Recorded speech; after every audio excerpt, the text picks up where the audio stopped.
محمد الشيخ يوسف سيوسف في حاجي يوسف كدرين يوتاو أولانتم مادان بريزيدانتم ما شيخ علي حسن يوسفين هوغنا ماجرا هندي كيسان ملكائنا سجنتا كناف ورين قماتي كيسان أولاناتي غلطوما إردي بيودان سجنتا كناف أفرقاني أسكو كيسان غلطوما وكنجيان نفهم كايون إساتيس وانا مرتي توكو برنوتا توكو غرغار سرتي سري اتيان سودان حاسو هدو حاسو كينيان ترى سجنتا هندي وانتوندي إبا في دواي أمير كاوا وانتف ين أورمون أدا كبا كنافو سجنتا كينيا إبا مانغودون ساقنا جتودا مانغودوني غمانا لفني كان نوف إبسان شيخ إبراهيم أكسمس أبا غدا غوكسا شيخ محمد آمين غروال تجيتي حميلدان كبجادان نوف أفيرا كبجادان حميلدان غروال تجيتي نوف أفيرا شيخ إبراهيم أبا غدا غوكسا شيخ محمد آمين حميلين كيسا غرون دقيامو Angka sagantaan keenya milkaa'inaa fi saayinaan xumuramu du'aayin abbootii keenya baay'ee barbaachisaadha waan ta'eef gara du'aayitti isin dabarsina.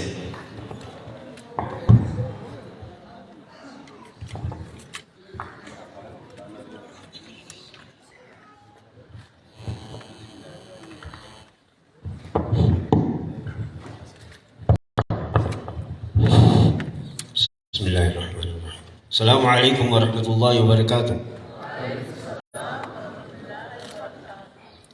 Kanagaya nu bulche nagaya nu haolch Rabbi nagaya nu bulche nagaya nu haolch hamtunu rahakab wambi antolle rabbi nu rahakab tanama antolle nu rahakab tasa antolle nu rahakab bala oli gademtis olumar rabbi nu rahakab tagadi ol demtis nu rahakab tamir gabi tanuftis rabbi nu rahakab ummata gadte gaw jalate waliyadu rabbi nu rahakab hamtu takalle hunu halagu walday khanalli walday jabati chime ummata isa gargaru rabbi sahabulu khabarno sanat khaysahu warno taychum tamamiti warno ta khanaga chimse khaytifu rabbi luhatasisu gadan ko fanagaya ala dalika billahi subhana rabbika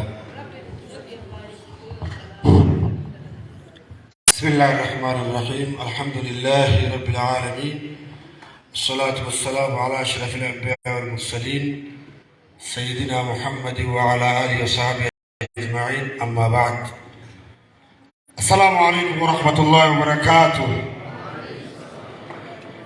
إنما أنتم بدون من نقول الريبة جرا هنگا الريبة خاطر دعاء قدوج ميارك وقتك مالغا ورفترين كلام عنه في الدنيا أبا قدات ورفته أن وري هركي سجل رفته مقالا هر كلام بيتو مقالا جالالا قلبي أمير عبد الله خلقا خين ياسين وبيتني خنابو أكبت دعائي قونا بلشيس قدر أرغي بارا بكبوتا في ورد آبا جفتياسي ملتن ميو كتكمل لي أركا الناس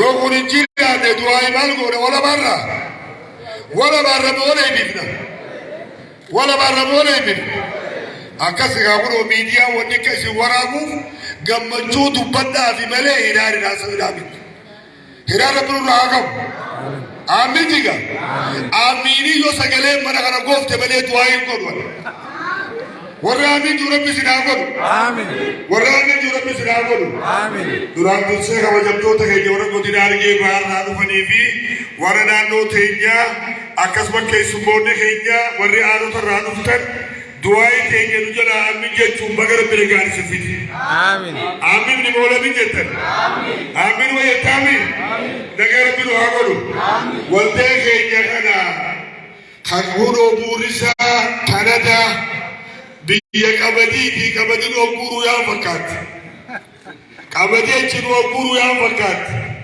ورا كبدي تيجي تاتي كلام كنتي سيسني وجه فرو تربي روابو آمين كلامو والديني إنجو والدي جبا qilleensana dhaabneeti lafa gabbuusuu yaala. Duraan qilleensarratti leenee nurraa qeebalaa jee Aliyyi bakka bu'oota isaatiin wajjin nutti as kan nuu deema irraa qeeballamoo ni deebine. Meeri qeeballee warra ijoollee qabaas. Ni qeeballa. Buusi samiirraa gaa buuftee lafa kaayi. Warra itti fayyadamu rabbi nu haa godhu. Warra waldaa kana fayyadamu rabbi nu haa godhu. Barnootaanis ijoolleen teenya yuunivarsiitii biyya alaa harkatee tette guddattu rabbi nu haa godhu. Waldeen kun ulamaa hin dhaabbatee beeka. Waldee siyaasaatii miti. Waldee ulamaa islaama keenyaa harargee baatiin osoo sabaa fi saban dabbaafne jaarame ta'uu isaa beeknee warra bira dhaabbatu rabbi nu haa godhu. Warra bira dhaabbatu rabbi nu haa godhu. Biyya teenya illee nagee rabbi nu haa godhu. Adabuu illee rabbi nu رحمة على اللي رب الأبان نهاجو إيه بيتي تيجي أبارين جرتي واتكر كوكو دورة جدا رب نهاجي جير أبار كنا رب نهاجي جير نجيل اللي رب نهاجو ذاك سبحان ربك ذات عما يصفون والسلام على المرسلين والحمد لله رب العالمين يا عزيز يا كريم يا الله. بسم الله الرحمن الرحيم الحمد لله رب العالمين الصلاة والسلام على رسول الله صلى الله عليه وسلم. السلام عليكم ورحمة الله وبركاته. وعليكم السلام ورحمة الله وبركاته. دعائي من قدوتنا شيخ كينيا ندور في تي أكسمان أنيس جاهارا في دم كبو نجار بنو حقين. آمين. نجار بنو حقين. آمين. نجار بنو حقين. آمين. سبي تجرب بنا كانوا حقو. آمين. لشيء تجرب بنا كانوا حقو. آمين. علي في الله تجرب بنا كانوا حقو. آمين. نما في كبير تجرب بنا كانوا حقو. آمين. أنا رواني نجم متشيسه والده خنا والده برنوتا في غير ساخجو خناتو حالا نجمان أركو خناتو نجم متشيسه مالي في وجهتن أنا هدو إيجا عمري في يهانغر نجايس واني نهردهو واني نقدم أمانتي ليج أمانتي مسلمات ليج نبيين كي نبي برنوتات ليج برنوتات إركب أماس نبي غرغارسات ماس ميلا لما قال غرغارسات إركب ربي اللي قرآن كيستي وتعاونوا على البر والتقوى جا صدا ربي تي في خير لتولي غرغارا جا خير لتولي غرغارو سنكيسا واني كترو لسانجر تيجو أماس نبيين كي نبي مسومات يجو قربان فيوا مالين دلقا جنان مالين صدقة واني صدقة نقبو ينبي فنان أكيجي النبي كينيا دلقي حركة خيلماني وأركم سيسي إفل اللي فيدي رمال اللي فيدي يجو نبيين كينيا نبي كسيتي خانان نوفي غرغار صافي برنوتا خانا نبي كينيا نوفيني والده هنده أمنتي كينيا ردي جارمي جيتي لالا أمنتا سمي بوته هنده تموس آتيس تأي يسوس شفتنو برنوتا في غرغر سخانا نمو خانا نوفي يجو ربي مكانو هاقاو آمين والده خانا جاء نبي خطر ربي هاقاو آمين نبي خطر جانين نبي توكو جيرا نندورا خطر بري ورد دورا خيسا أكي جاي نبي كينيو قاي سيمو واني خطر جامي خطر جاتو بر خضر الرافو لمي وانقرات يجو لأنه إذا جلس على فروة بيضاء تهتز من خلفه من تحته خضراء فقولوا uke gogoidu abada raga tai isa jala bosonni mayre je khani ko mi kharo munjil matti sati bakani taes bosonni mayre yechu akka cafe nabi khadar sarbi hagur walde khan amin khator banda chitila hagur amin khator ban samida kabo hagur amin kalma rabbinu hagur amin ya rabbina gay hagur amin warafat ko be ko wal jala ya rabbinu hagur amin ya da khenya rabbi to ko hagur amin أفاق خير ربي تكو هاغو آمين جتين تغيرت كلال ربي نهاغو آمين ميلا غيرت كودي مهركوان تكاد لغو أربعوان تكاد دبت ربي نهاغو آمين ولي ربي نهاغلچو آمين خير ربي ولي نهاغل آمين هم تو ربي نهاغب آمين هم تو ربي نهاغب آمين غاري بيتي بيني خدن في تن تولى ليس ربي نهاغل آمين هم تو بيني رام جم فن في تولى ليس ربي نهاغب آمين ربي نهابه آمين ربي نهاغو آمين ربي نهاغو آمين والله غرتي بي اورميا غوتو فيدرو بياغو آمين ربي سانو هافيد آمين ربي سانو هافيد آمين أمدورا اللي والتيوني أمدورا هدو أمدورا جارماني جرالي لين هون كي تنخيسي اللي هدو خنو غرغاري جرا هندا ساني تورب بياوتو آمين هندا ساني تورب بياوتو آمين هون كي تنصر بنو راخا آمين روبك برخا رب بنو هاروب آمين آمين آمين آمين آمين آمين سبحان ربك رب العزة عما يصفون وسلام على المرسلين والحمد لله رب العالمين. هي أبوتي قدافي أبوتي أمنتا كنيا هميني نانجرا بكا ساني تنفق جيسا هميني نانفق جيسا isaanillee rabbii umrii isaanii dheeressu hedduu galatooma hamileen keessan garuu itti xiqqaata hamileedhaan gara waltajjii bakka isaaniitti nuuf geggeessa. Hayyee isinis hedduu galatooma sagantaan keenya kan idilee ammarraa eegalee gara keessanitti tamsa'uun isaa ni eegala jechuu. So itti aansuudhaan sirna beekamtii kanaa Forum of Education and Relief kan biyya Kanaadaa keessatti hundeeffame gara biyyaatti dhufe immoo biyyoota keenya Itoophiyaa keessatti ispeeshaalii Oromiyaa keessatti bakkeewwan garaagaraa aanaalee garaagaraa keessatti namoota harka qalleeyyii ta'an akkasumas immoo bakkeewwan hongeedhaan miidhaman gargaaruudhaan waggaa 2 lakkoofsisee jira. Hojii keessaniif hedduu galatoomaa ganaa immoo maal hojjechuu qabna isa jedhu haasawa gabaabaa sirna baniinsaa haasawa gabaabaa akka nu taasisanii fi keessummaa kabajaa gara waltajjiitti akkanaaf affeeran hojii gaggeessaa Forum of Education and Relief kan biyya keessaa kan ta'an Obinistiraaktar Asad Sheikh Tawfiq hamilee fi kabajaadhaan gara waltajjiitti naaf affeera. Hamileedhaan gara waltajjiitti naaf affeera. Eegee isaan gammadoo dhufanii haasawa gabaabaa taasisan booda keessummoota keenya kabajaa irraa gara waltajjiitti kan nuuf affeeran ta'a galatooma.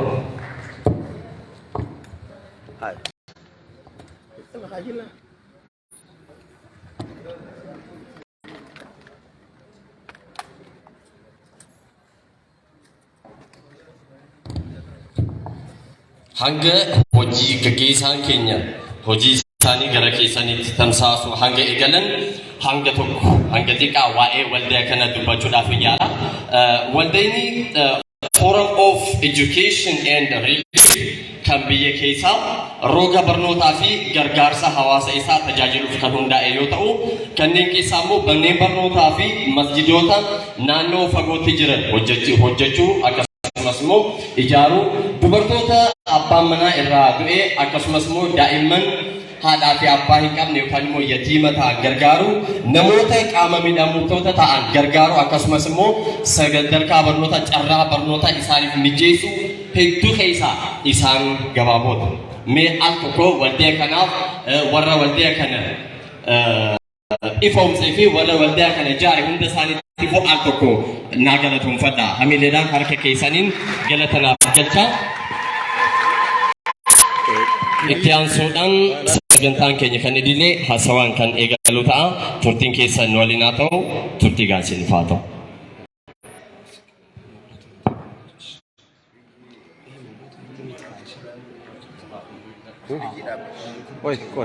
Koy foto furnitu.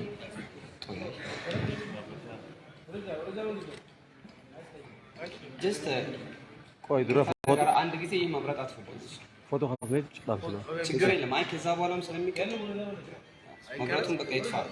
ፕሮጀክተር እንትን ላይ ያደርግ ነው ፕሬዘንት ላይ ያደርግ ነው akkam bultan duraan dursee itti deebi'a dhiifamaan isin gaafachuu barbaada.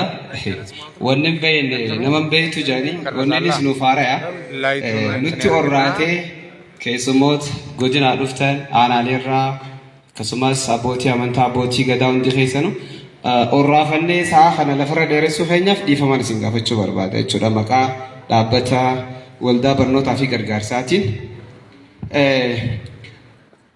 Kanaaf gabaabsinee gara kanaan seenuu dura kabajamoo itti gaafatamaa paartii badhaadhinaa godina Harargee Bahaa obbo Abdii Aliyyi kabajamoo itti gaafatamtuu waajjira bulchiinsaa godina Harargee Bahaa aadde Fadiilaa kabajamoo abbaa gadaa Humbannaa Bareentoo obbo Guyisaa Ibsaa kabajamtoota gumii abbootii gadaa kabajamtoota kaabinoota warreen godinaa fi aanaalee adda addaarraa dhuftan akkasumas hawaasni keenya hundi keessanuu baga nagaan gara beekamtii afeerraa waldaa barnootaa fi gargaarsaa nagaan dhuftan isin jechuu barbaada.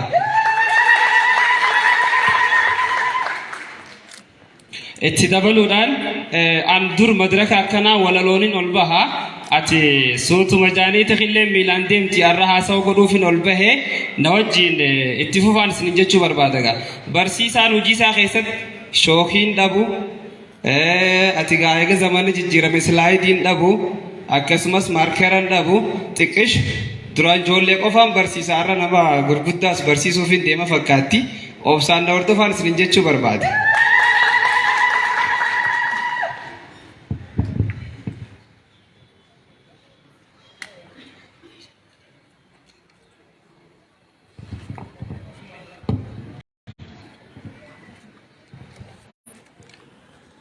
hanga projektarin mul'ata bar ifaan ifus rakkoon qabu.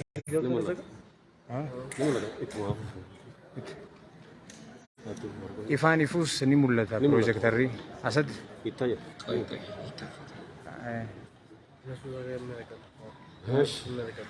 mee ati kutaa akka silaa gad deebite atis diinoo bakka duraa hedduu dubaabaa isin atis adeeroo hoto hogga bu'i kaameraan hedduu jira ati sultaan hotos hotu kaa kutak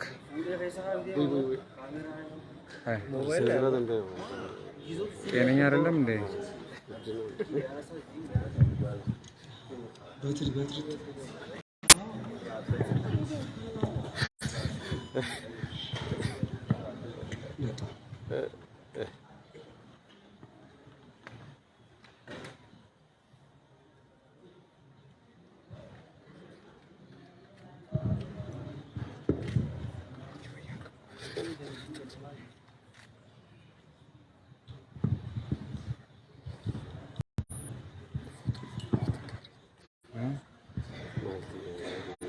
Joleni kasi joleni aku nak.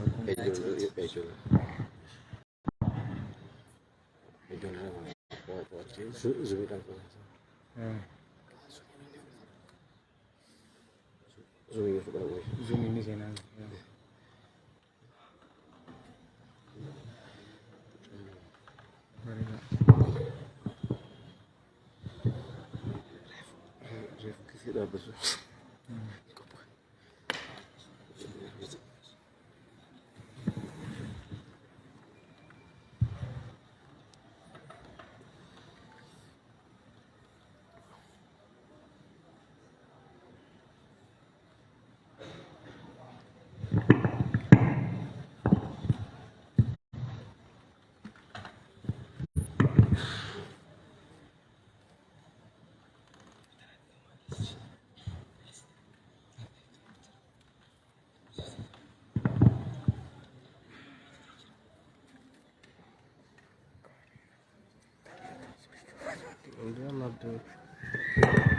تناقر من تلال تناقر من تلال وافي اللي فيت اسفل زم تلال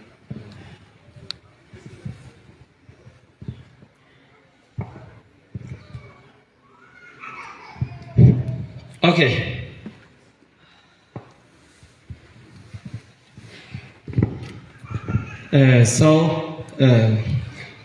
Amma hilalla waldayni barnootaa fi gargaarsaa maal fakkaata hanjuu waliin ilaalaa jechuudha. Kanaaf na duuba kaaboo akkumaan isin hin jenne afaana tura. Jalqaba irratti qabiyyee isaa yoo ilaalle kontentiin isaa seensarratti seenaa hundeeffamaa yookaanis historical background of the Forum of Education and Relief. Goal of the Forum of Education and Relief, objective of Forum of Education and Relief, and the mentions and hojiilee hojjetaman jechuudha. Dhaabbanni kun hanga hundeeffame fajjiddu kaayyoon isaa maali, ergamni isaa maali, akkamiin hundeeffame, maal hojjechuuf fuula duraaf itti deemaa jira hanjuu waliin ilaallaa jechuudha. Kanaaf akka seensatti wanni nuti ilaallu introduction part maal seetanii addunyaa tanarratti dhaabilee garaagaraatu jira. Isaan keessaa tokko dhaabilee non profit jedhaman jechuudha. Warreen bu'aa irratti hundoofne jechuudha. Warreen bu'aa irratti hundoofne jechuun maalidha? Bu'aa hin buusan jechuu miti jechuudha. Akka hubannoof ta'utti bu'aa hawaasaaf buusan malee akka dhaabbata fakkeenyaaf aksiyoona fa'aa faayidaa naggadaaf yookaan immoo tirfii wayii fiduuf miti jechuudha. Tirfiin isaa maali? Tirfii qaba. Tirfii gaarii isaatu qaba jechuudha. Hawaasa isaa rakkataa isaa yooniif gargaara yooniif hawaasa isaa bakka adda addaatti tajaajila adda addaatiin jechuudha. Dhaabbanni akkanaa kun nan profit jechuudha. Dhaabbata bu'aa maleeyyii jennaani jechuudha. Isaan keessaa waldeenni keenya waldeenni barnootaa fi gargaarsaa kan biyya kanaatti hundaa'e kunis waldaa dhaabbata tokko jechuudha. Kanaaf waldeenni keenya gargaarsa waldeenni barnootaa fi gargaarsaa dhaabbata reefu lafaa dhufu ta'us dhaabbata mul'ata cimaa qabatee socho'aa jirudha. Dhaabbanni kun mul'ata cimaa qabu kana eenyu wajjin galmaan gaha yoo jenne isinii waliin malee dhaabbata jechuun bar maqaa qofaa miti. Mee isinii wajjin jirraan hundaa waqtii kaamilee nu kenna osoo karaa biraan deemne. Galatooma. Kanaaf background or dubbii isaa yooniif ilaalle akkuma reeffa asirraa yoo kaasan jaan waldaan barnootaaf gargaarsaa bara 2020 akka lakkoofsa faranjoota Diseembarii 23 biyya Kanaadaatti hundaa'e.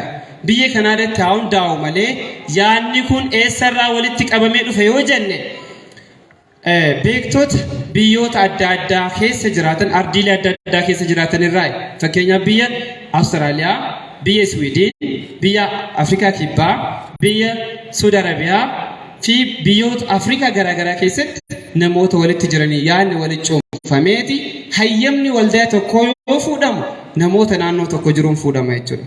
Kanaaf bara sana sheeka ni beektan sheek beekaa kitaabilee hedduu barreesse Sheek Ali Hassan Shune pirezidaantii godhee Haj Yusuf Idris itti aanaa isaanii godhee Muhammad Sheikh Yusuf Idris barreessaa godhanii achitti hundeessan jechuudha biyya Kanaadaatti akka lakkoofsa faranjoota bara 2020tti hundaa'e jechuudha. Erga hundaa'e dhalattoota keenyaan hundaa'e wanni NGO biraatiin adda godhu jechuudha dhalattoota asiiti. Kun immoo NGO yookaan dhaabbanni nan profitii kun yoo dhufan akka hojjetaatti malee akka abbaatti itti hirmaachuun hin danda'amu jechuudha. Kanaaf isaan dhaabbata kana biyya keenya kana keessatti akka hojjetuuf gara biyya keessaa galchanii Diseembarii 26 akka lakkoofsa bara faranjootaatti hayyama seeraa siviil mahabaraat asooseeshin irraa fudhatan jechuudha. Dhaabbanni kun argate kanaadha jechuudha. Historical background isaati. Kanaaf gaa dhaabbanni kun akkuma argaa jirtan yeroodhaaf piroojeektiin kun naannolee baha Oromiyaa irratti kan xiyyeeffatedha. Naannolee baha Oromiyaa kan jennuun godinoota akka Harargee Lixaatii fi Harargee Bahaati jechuudha. Kaartaan kun kan mul'isu Harargee West Harargee, East Harargee ja'a, Harargee Bahaatii fi Harargee Lixaati. Kanaaf aanaalee achi jala jiranitti tajaajiluuf haa ta'u ammaa fi malee fuula duraaf immoo paartiilee biyya keenya keessa jiran hunda keessatti babal'achuudhaan akkasumas gara biyyoota biraatti tajaajila kennuudhaaf karoora inni kaayeffateetti deemaa jirudha jechuudha. Kana mission jechuun ergama inni qabu maal fa'aa qaba? Jireenya namoota karaa qulqullina barnootaa fi tajaajila garaagaraa fayyadamoo hin taane fooyyessuudhaaf jechuudha.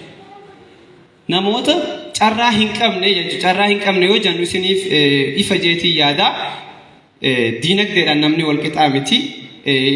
Rakkooleen maatii jiraachuu danda'an waa hedduu jira jechuudha. Namoonni kun gama qulqullina barnootaatiin akkaataa ittiin fayyadamoo ta'an irratti dhaabbanni kun ni hojjeta jechuudha gara fuulduraatti. Itti aansuudhaan ijaarsaalee garaagaraa kanneen akka manneen barnootaatii fi mana kitaaballee ijaaruu barbaada jechuudha. Dhaabbanni kun kan inni qabatee deemu laabrarii adda addaa bakka adda addaatti babal'isuudhaaf manneen barnootaa keessatti ijaarsalee dabalataa akkasumas ijaarsa manneen barnoota haaraallee baadiyyaa keessatti ijaaruudhaaf karoora inni qabu jechuudha. Akka miishinitti kan inni qabatee deemaa jiru jechuudha. Miidhaa fayyaa hir'isuu, bishaan dhugaatii babal'isuu fi hanqina nyaataa hir'isuu keessattis gahee guddaa taphachuudhaaf dhaabbatatti deemaa jiru jechuudha. Bishaan dhugaatii yoo ni ilaalle mootummaan iddoo adda addaatti diriirsee jira. Haa ta'u garuu bakka hir'inni jirutti itti fufsiisanii hojjechuudhaaf karoora qaban jechuudha kun. Leenjiiwwan garaagaraa kennuu fi deeggarsa garaagaraa gumaachuu jechuudha. Maaliif fakkeenyaaf barsiisotaaf leenjii garaagaraa kan inni kenna. leenjii garaagaraa adduma kennamuun guddataa dhufa jechuudha. Naawuleejiin namni tokko beekumsi namni tokko qabu gama kanaanis shoora guddaa taphataa jechuudha. Rakkoolee hawaasaa yeroo dheeraaf furuu akka hin deebine gochuu. Fakkeenyaaf dhaabbanni keenya fuula duraaf bishaan dhugaatii yoo jiraate bishaan san raabsuu qofa osoo hin taane bishaan san baasuudhaan rakkoon gama manneen barnootaatiin yoo jiraates akkaataa itti fufiinsa qabuun namoota illeef muuxannoo leenjii garaagaraa kennuudhaan akkaataa itti isaan jireenya isaanii fooyyessanillee bira dhaabbata jechuudha. Gargaarsa yeroo qofa kennuufi miti jechuudha. Isinirraa gaggabaabsee hin deeme galmi dhaabbata kana qulqullina barnootaa mirkaneessuudha. Mee meeqa keenyaatu beeku qulqullina barnootaa mirkaneessuun maal fa'aa ilaallata? Tokko barsiisaa ga'umsa qabu ilaallata. Lammata jireenya tasgabbaawaa gaafata jechuudha.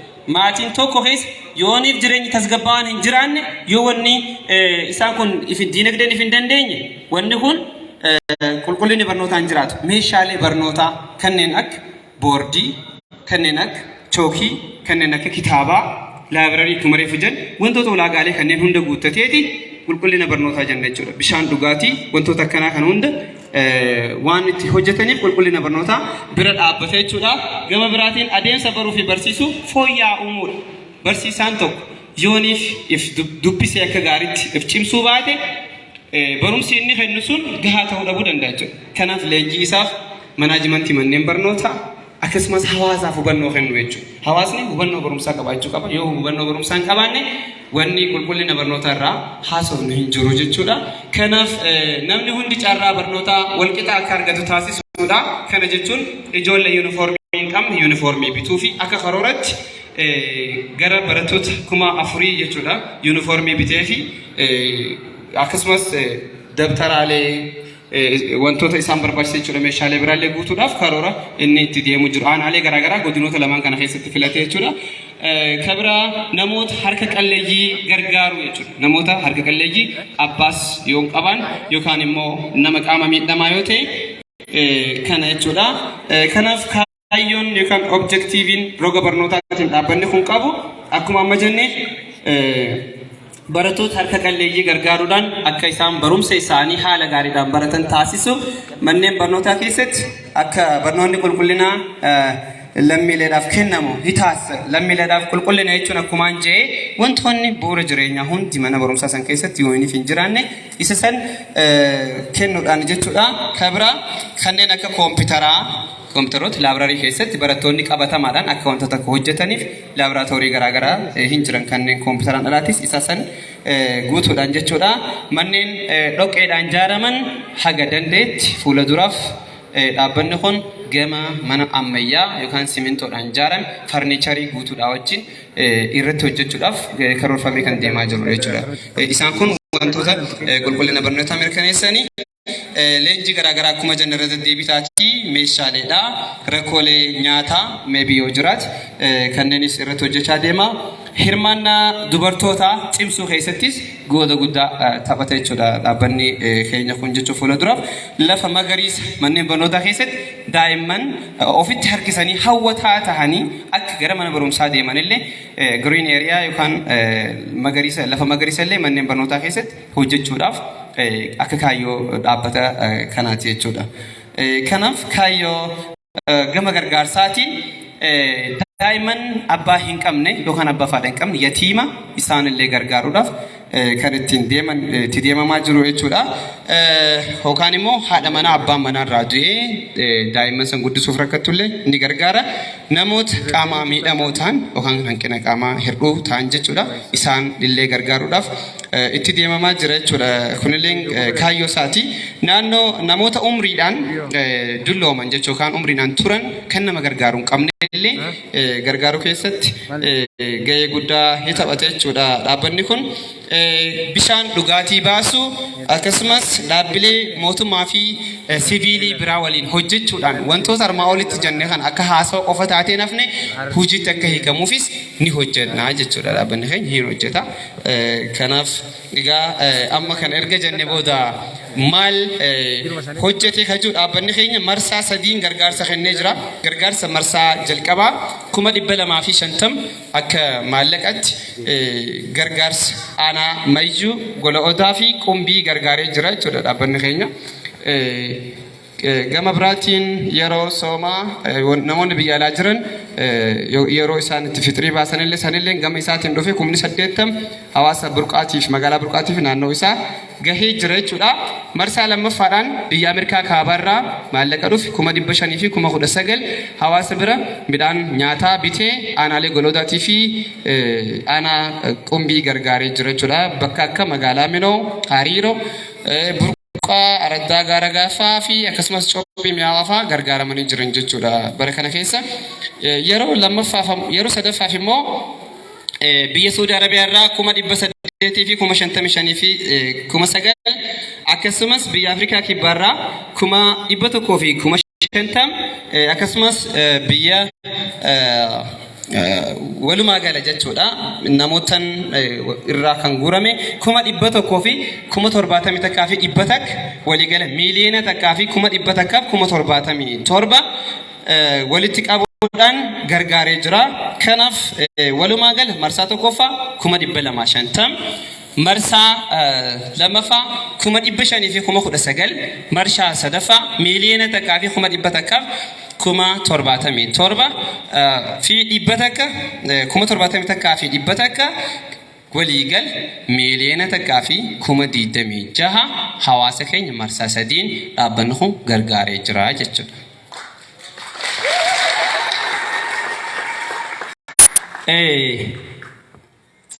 Ifaa silsilaa takkanuudhaan fitanii fidnee jirra. Barsiisaa kilaasii qabee gadi lakkifneen ta'e isiniif hin gadhiisaa ifa san takkanirraadhaan fa'a.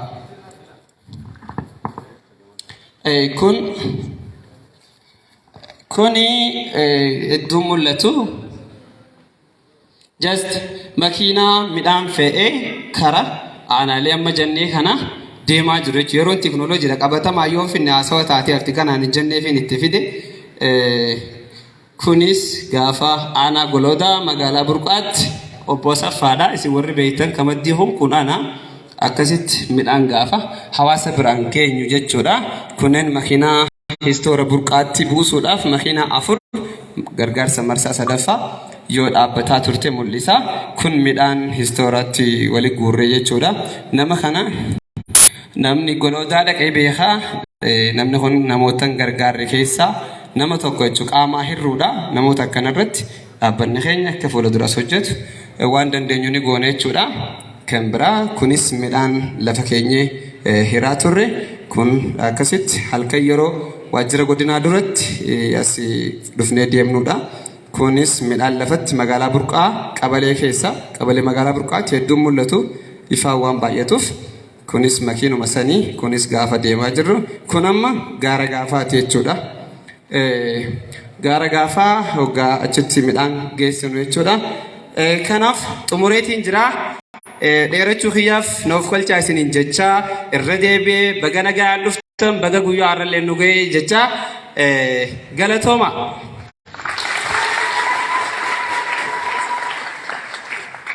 Abbaan waa tasaan himatu garuu harkanumatti xiqqaatee dhiifamu namaaf jaalatu jinaati.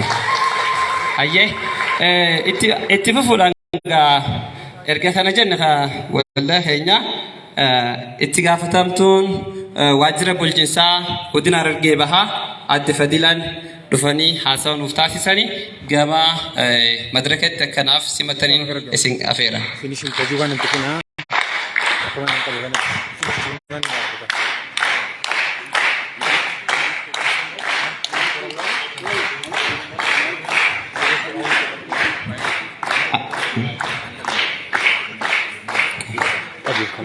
Mee amileen hin jirtu keessumaa abbaa gadaa Guusaa Ibsaa yeroo takka gara madirakaa na afeera.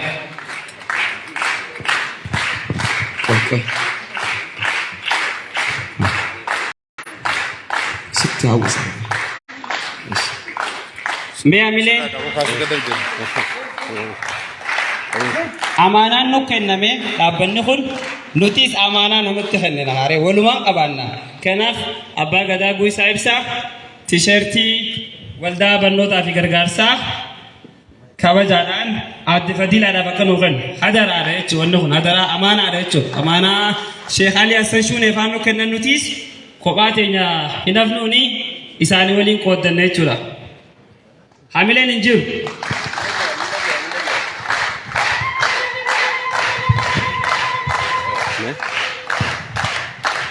Hamilee ayyee galatooma ulfaadha. Ayyee anasumaaniin karaa adde Fadiilatti dabarsaa galatoomaan isin jaa. Akkam bultan baga nagayaan dhuftan jecha kabajamoo obbo Abdii Aliyyi itti gaafatamaa waajjira paartii badhaadhina godina Harargee Bahaa as nu jidduutti yoo argamuu baatanis hundeessaa dhaabbata barnootaa fi gargaarsaa Sheekh Ali Shuunee hayyuu keenya beekaa keenya barsiisaa keenya akkasumas kabajamoo yookiin immoo dargaggoo Asadoo Sheekh Toofiq kabajamaa abbaa gadaa Guusaa kabajamtoota hirmaattoota marii guyyaa irratti argamtan hundi keessanuu baga nagayaan dhuftan an haa dhufu isiniin jechuun barbaada. Itti aansuudhaan akkuma jedhame dhaabbanni gargaarsa barnootaa fi akkasumas dhaabbanni gargaarsa barnootaa fi gargaarsaa keenya bara 2020 akka lakkoofsa Awurooppaatti kan hundeeffamee fi beekamtii yookiin immoo hayyama bara 2022 kan argate yeroo ta'u dhaabbanni kun hojiilee mootummaan keenya kallattii adda addaatiin hojjetu cinatti rakkoolee hawaasa keenyaa dhimmoota rakkoo barnootaa keessattuu qulqullina barnootaa wajjin wal qabatu akkasumas rakkoolee sababa jijjiirama qilleensaatiin mudate hongeedhaan wajjin wal qabatu bakka mootummaan ga'uu hin dandeenye hunda isaa ga'ee lammii cinaa dhaabbatee biyyatti hundeeffame keessatti qofa osoo hin taane qaamni biyya kana keessa hin jirre itti yaadanii dhaabbata kan hundeessanii lammii keenya cinaa rakkoo jiru nuutu dhaabbata jedhanii ummata godina Harargee Bahaa bira waan dhaabbataniif irra deebi'ee galatoomaa ulfaadhaa jechuun ni barbaada. Akkasumas dhaabbanni kun kan adda isa godhu lammii biyya keessaa fi biyya alaa jiraatan naannoo godina Bahaa Harargee fi godina Lixa Harargee irratti kan hojjetu yeroo ta'u dhaabbanni kun jalqaba irratti kan hin kaasuu barbaadu guyyaa irraa sagantaa isaa beekamtii kennuu qofa osoo hin taane sadarkaa uummata keessatti dhaabbata beekamtii guddaa argachuu qabuu fi akka mootummaattii fi akka godina Harargee Bahaattis beekamtii guddaa kan kenninuuf ta'uu isaati jechuudha. Itti aansuun kan hin jalqaba irratti kaase akka godina keenyaatti hojiilee isaa nama 1 2 3 jedhanii irratti karoorfatan kana baruma 2015 keessatti hojiilee kenna tajaajila lammummaa ummata rakkate gargaaruu mana harka qalleeyyii ijaaruu bu'uura baruu qulqullina barnootaa mirkaneessuudhaaf ijaaruudhaan wajjin wal qabatee ummata keenya abbootii qabeenyaa abbootii gadaa dubartoota bal'inaan hirmaachifnee karoora qarshii biliyoona 13 karoorfannee biliyoona 16 raawwachuu dandeenyee jirra. Amma immoo gaafa waldeenii barnootaa fi gargaarsaa kun deeggarsa mootummaatiin nutti dabalaman kaayyoon mootummaan dhaabbatee fi kaayyoon isaan dhaabbataniin ummata gargaaruudha waan ta'eef isa kanaas kan wajjin milkeessan abdii guutuun qaba jechuudha. Itti aansuun akkuma reefuun tana dargaggoon Asad jedhetti dhaabbanni kun kaayyoolee gurguddoo adda addaa qabatee kan deemaa jiru ta'uu isaati. Inni guddaa fi inni ijoon rakkoon akka biyyaatti qonnamaa jiruu fi akka naannoo fi godina keessaattis keenyaattis qonnamaa jiru dhimma rakkoo qulqullina barnootaatiin wajjin wal qabatee jiru. Rakkoo qulqullina barnootaa kana immoo bu'uura irraa hiikuudhaaf mootummaa waliin ta'ee sammuu barsiisaa fi sammuu barataa irratti hojjechuudhaaf geessaa boorratti argama waan ta'eef karooruma mootummaan uummata isaa jijjiiruudhaaf qabatee waan dhufeef ammas irra deebi'ee galatoomaa ulfaadhaa jechuun hin barbaada.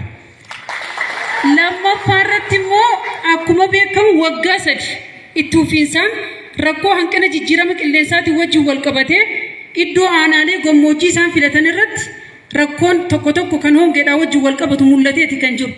Isa kana immoo dhaabbata kana kan adda isa taasisu iddoo rakkoon hongee itti quunnamuudhaaf malu filatanii xinxalanii namoota deeggaramuu qabu adda baasanii dhimma harka qalleeyyiidhaa wajjin kan wal qabatu dubartoota wajjin kan wal qabatu akkasumas daa'imman haadhaa fi abbaa hin qabne wajjin kan wal qabatu qaamiidhamaadhaa wajjin kan wal qabatu jaanii adda baasanii baruma darbee qarshii miliyoona 2 olitti kan tilmaamamu deeggarsa uummata isaaniitiif hirmaatanii godhanii jiran waan ta'eef ammas dhaabbanni kun kanuma caalatti kaayyoolee ammaan tan gurguddoo jedhanii qabatan san uummata keessatti gadi bu'anii akka raawwatan abdii guddaan qaba.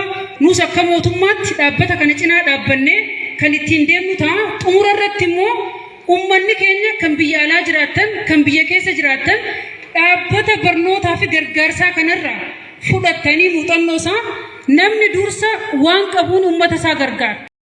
Namni waan qabuun uummata isaa gargaaru immoo rabbi birattis uummata gargaaru birattis mootummaa birattis galata guddaa qaba waan ta'eef dhaabbanni kun gargaarsa uummataaf godhu miliyoona 2 haa jennee ilaallu malee waan seenaa guddaa hojjetaniif uummanni keenya kan godina Harargee bahaatii fi Harargee lixaatis kan Oromiyaa dhaabbata kana iddoo adda addaatti jiraattan biyya alaaf biyya keessa jiraattan dhaabbata kanarraa muuxannoo fudhattanii uummata keessan cinaa akka dhaabbatan jechuudhaan barbaada.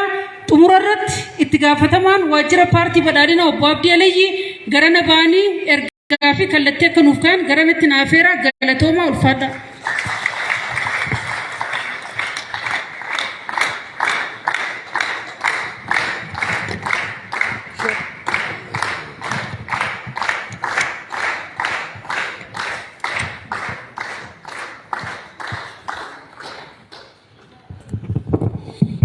Tole nagaan bultanii ta'an Sudaan kabajamtuu adde Fadiilaa Daawit itti gaafatamtuu waajjira bulchiinsaa kabajamoo obbo Asadoo Sheekh Tawfiq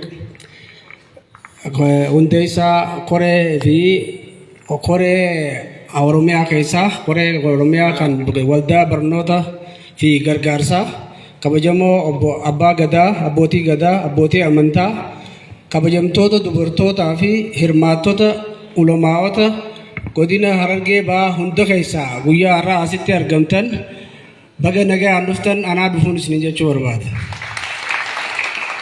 Itti aansuudhaan guyyaan kun dhuguma dubbachuuf guyyaa addaati. Kan addaati kan isa eegsisiisu keessaa duratti deeggarsa faranjii dhagaafannaa. Arra waldeenni gargaarsa barnootaa fi gargaarsa irratti kan hundaa'e lammii keenyaan keessumattuu dhalattoota godina Harargee Bahaatiin alatti hundaa'e uummata keenya gargaaruudhaaf keessattuu ajandaan inni qabatee dhufe barnoota lammii baratin biraan ga'uudhaaf uummata wallaalaa keenya barnoota dabalee fi yataama harka qalleeyyii kan abbaan isaanii irraa du'e yataamaa barachuu hin dandeenye gara fuulduraatti barsiisuudhaaf ajandaan inni qabatee dhufe kan biraa beelaa fi hongee warra qabame bira dhaabbachuudhaaf dhalattoota keenyaan hundaa'ee as ga'uunsaa waan guddaadha. Duratti nama harka eegaa turre har'a immoo sirnis keenya waan ta'eef sirna keenya irratti lammiin keenya gurmaa'ee waan fedhe tajaajila hawaasa keenyaa kennuudhaaf qophii kanarratti argamuu keenyaaf isin hundinuu koree waan kana alatti hundeesse Sheekh Aliyyi Hassan Shuunee fi koree isaanii dabalatee sanbira dabree gara biyya keessattis koreen qophii kana fakkaatu godhee asitti nu afeere hedduu galatoomaan isin jechuu barbaada.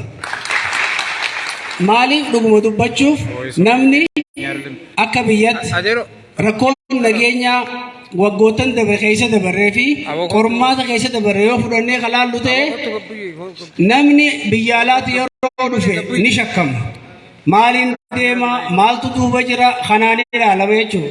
Har'a immoo sirnis keenya mootummaanis keenya nama mootummaa qabuutu waan fedhe dalaguu danda'a. Nama sirna qabuutu siyaasaan waa hundaan teknooloojiidhaan diinagdeedhaan guddachuu danda'a. Biyya isaa keessa sa'a fedhe deemuu danda'a. Nageenyi yoo jiraate karaa fedhe deemee misoomsuu bishaan baasuu hojiilee silaa hojjetamu hojii tola ooltummaa hunda biyya alaa jiraatanii warri hundeesse kun Oromoonni biyya alaa jiran kan biraatis fakkeenya Sheekh Aliyyi faa fudhatanii ammas deeggarsa uummata bahaa ammallee hongeen gara fuula duratti bal'inaan yeroo ammaa uummanni keenya rakkoo hammaataa keessa jira. Aadaa duudhaa Oromoo kan kaleessa wal deeggaruu san ammaas gara fuula duratti deeggarsa sassaabanii uummata keenya biraan gahuudhaaf an isaan kun guusan oolanii jechuun barbaada jechuudha. Maaliif uummata kana uummata rakkata keessa nuti jiraachuu jirra, uummata akkasii bulchuu jirra, deeggarsaaf harka laannee jirra. Isaan kana nu bira dhaabbachuu isaaniitiif duudhaa Oromummaa kan ganamaa kaleessa waan nu yaadachiisaniif hedduu galataan isaanii galchuu barbaada. Itti aansuudhaan hawaasni keenyalleen akka godina Harargee Bahaatti hojii tola ooltummaatiin dhaabbata gargaarsaa kana bira dhaabbannee gaafii isaan nu gaafatan hunda aanaalee hundarratti gabbusne barattoota harka qalleeyyii isaan deeggaran akkaataa isaan haala mijeessanitti nageenya isaanii eeynee iddoolee silaa barbaadan hunda geessuudhaaf akka paartii fi bulchiinsa godina Harargee Bahaatti nageenya isaanii eegsisuuf deeggarsa isaan nu gaafatan kamuu cinaa dhaabbachuudhaaf waadaan galuu barbaada. Dhuguma dubbachuuf awwaalamaatu na gammachiisa. Maali wanni na gammachiise tokko Sheeliyye Hassan Shuunee kana akka carraa ta'ee ganda keenya ooyiruu teenyaa fi ooyiruu isaanii iddoo ija takka qofaatu jira. Inni kunis gammachuu xiyya takka jeetiin fudhadha. Kan biraa namnummaan keenyaa sadarkaa kanatti biyya alaa bahee rakkoo hawaasa biraa deemee san yaadatee hawaasa tajaajiluudhaaf ol laffa'ee waan hunda godhee sadarkaa kanatti hawaasa keenya Harargee Bahaa fi Harargee Lixaa dabalatee lakkuma guddattuun gara Oromiyaatti deemuudhaaf tattaaffiin isaan godhan hedduu na gammachiise. Kan biraa Oromoonni dhuguma dubbachuuf gabrummaa waggaa 150 jala waliin nu tursiise wallaala. Qawween itti bahuu dadhabneet bilisummaa qalamaan itti baane. Jaalannus jibbinus dhuguma dubbachuuf waan qawween dhabne barnootaan harkanne. Wanni har'a isaan barnoota kana ifaa qabsiisuudhaaf namoota barnoota dadhaban harka qalleeyyii barnoota barachuu hin dandeenye kan kolleejjii fi yuunivarsiitii deemuu hin dandeenye bira dhaabbatanii ce'isuuf yaaliin isaan godhanii fi karoorri isaanii gara fuula duratti dibicha harramoo goronnoo beekanii akkuma Oromoon jette wanni isaan qabatan sirna kanatti fufsiisuu fi bilisummaa Oromoo tana gara fuula duratti illee ce'isuudhaaf ifa diinii fi kan barnoota saayinsiitis dabalatee dhuguma dubbachuuf wanni shayinii addunyaa irratti dawaa waa hunda babal'isaa jiran hedduu kan nama gammachiisu ta'uu isaatii fi barnoota dhabuun keenya rakkoo kaleessa dabarreerraa nu baasee har'a gara fuula duratti barnoota qabnurraa sirna keenya mootummaa keenyaan hayyoota biyya alaatillee deeggaramne saayinsii fi teekinooloojii dabalatee hawaasa keenya ce'isuudhaaf qophiin isaan qaban hedduu kan namatti tolu waan ta'eef baga gammaddan baga wajjin gammannee jechuu barbaada. Kanaaf hawaasni keenya halkanii guyyaa dhaabbannee jara kana bira manneen barumsaa bakka rakkoo qabanitti maskiitota ijaaruuf isaan karoorfatan irratti iddoolee silaa barbaadaman aanaalee hongeen miidhan sababa goginsaatiin bosona manca'e irratti karoorfatanii jiran karoora isaanii kana galmaan ga'uuf waanuma nuti karoorfanne irra nuti eeggaruuf waan deemaniif guuza nu oolan waan ta'eef hedduu galatoomaan isaanii jechuu barbaada. Uummanni guyyaa har'aa asitti argamtanilleen hojii mootummaadhaa fi mootummaan kun keenya waan ta'eef nageenya kana kabachiisnee misooma uummata keenyaa kana ce'isuuf sirni kunis keenya waan ta'eef wanni hayyoonni keenya Oromoon haa baratanii jedhanii gara fuula duraatti amma duraas akka jeneraal Taaddasaa Birruufaan waan biraatii miti kan uummata Oromooti dhaamaa turan haa baratanii baradhaa akka Ali Birraa hundi barnoota ammas barnoota kana ta'uu qaba kaayyoon Oromootaa waan jeessan sheekan keenyaa fi ulamaan keenya isa kana galmaan ga'uudhaaf waan afaan qawweetiin dhabne san qalamaan barnootaan harkanne waan ta'eef kara fuula durattis jijjiirama kana ceesisuudhaaf lammii barate hundeessinee biyyattii tana saayinsii fi teekinooloojiin addunyaa irratti dorgomuudhaaf bu'aa bahii baay'ee keessatti dabarreetti as geenya waan ta'eef halkanii guyyaa cinaa dhaabbannee guyyaa har'aa kana ga'uu keenyaaf sadarkaa ammarra jirrutti deemuu keenyaaf baga gammaddan baga wajjin gammanneen jechuu barbaada. Haalli kun kan kola duraattis dhaabbileen biraalleen gargaarsa tola ooltummaa kan lammiidhaaf kennamu hunda qindeessanii karaa dhaaba gargaarsa kanaatiin yoo danda'an erganii yoon kaanis dhaabbilee biraa hundeessanii akka godina Harargee Bahaa qofa osoo hin ta'in akka Oromiyaatti ce'anii ifa barnoota kana dhaabuu isaaniis hedduu galatoomaa jechuu barbaada. Galatooma. Mee hamileen hanqanuma itti gaafatamaa paartii badhaadhinaa godina Harargee Bahaa akkasumas itti gaafatamtuu waajjira bulchiinsaa godina Harargee Bahaa adde Fadiilaa fi obbo Abdii Aliyyi hamileen teessan tanuma. Hayyee adde Fadiilaa kanneeti nadhiisee kan jenne itti gaafatamaa paartii badhaadhinaa keenya obbo Abdii Aliyyi isaafis kennaan xiqqoon qabduuf innee fi jirra. Mee hamileen yoo hamileen hin jiraanne hin kennu. Ayyaamile abbaan gadaa dhaagetti nuu kennanitti amaanaadha galatoomaa ulfaadhaa hamtuu isinirraa qabu nuti isaan dandeenyutti si wajjin jirra galatoomaa jechuun hin barbaada. Kanaaf abbaa gadaa guyyaa akkasumas itti gaafatamaa paartii badhaadhinaa obbo Abdii Aliyyi akkasumas itti gaafatamtuu waajjira bulchiinsaa godina Harargee Bahaa adde Fadiilaa kara bootaa akka nuu deebistan kabajaan isin gaafadha. Mee hamileen hin jirtu. Hamilee.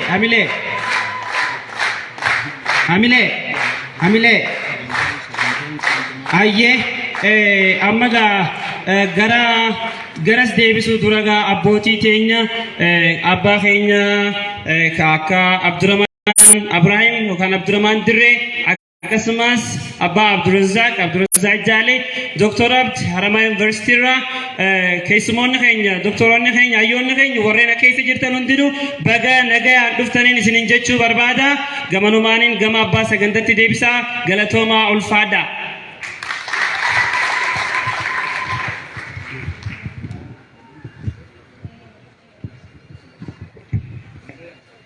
Tolega keessummoonni keenya waa'ee dhaabbatichaa bal'inaan kaasanii jiru. Warreen milkaa'ina sagantaa kanaaf shoora olaanaa taphatanii fi galata guddaa qaban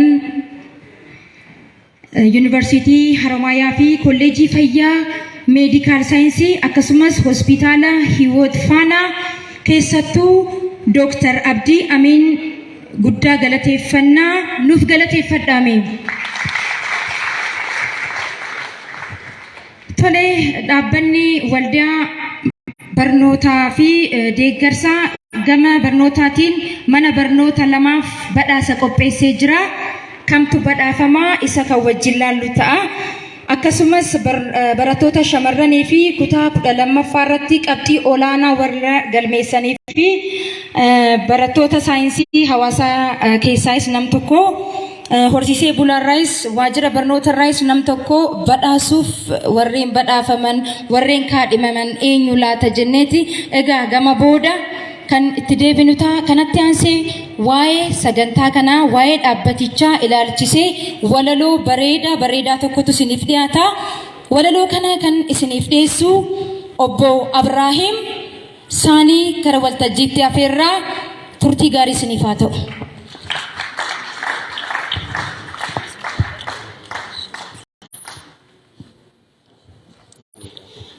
Ashama harka fuunee nagee wal gaafannaa maatii waatiin akkam jennee saba koo walii yaafannaa.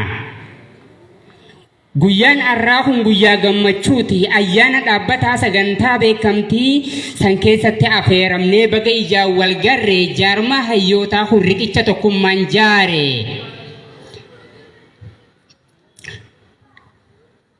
Ulamaa'ota Islaamaa hooggantoota mootummaa kabajamoo abbaa gadaa qeerroo fi qarree hundaa keessummoota kabajaa godhee baga nu afeere waldaan barnootaa fi gargaarsaa gurraa gaara qaare. Hayyuu dhageeffannee wallaalaa gorfannee jaarmaya waldaa cimsannee waliin tarkaanfannee harka qalleeyyii gargaaraa fi misoomaan ariifannaa beekumsaan gabbannee addunyaa dhaqqabna. Waldaa barnootaaf gargaarsaa bu'uura abdii hegeree hayyootaa fi beeytotaatu ka'ee waloon jaare. Akeekaa fi hayyoon isaa dhugumattuu cimaa lafarraa balleessuuf hiyyummaaf doofummaa marxifatee ka'eeti cichoominaan morma. Tooftaa kamiin yoo yaane hawaasa keenya jijjiirra barnootaa fi diinagdeenis addunyaa duuba jirra. Jeete hayyoonni Oromoo yaada marii gumaache tooftaan malaa marii sun waldaa kana nuuf dhaalche.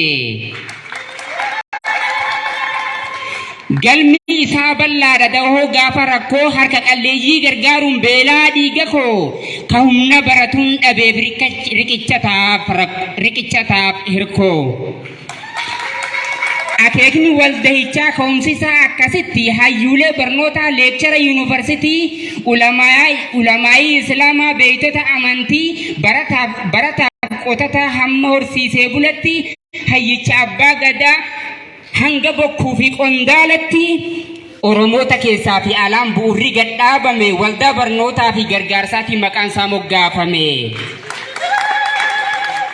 Waldaan barnootaa fi gargaarsaa Kanaadaatti hundaa'e Sheek Alii Hassan Shuunee qooda leencaa bahe.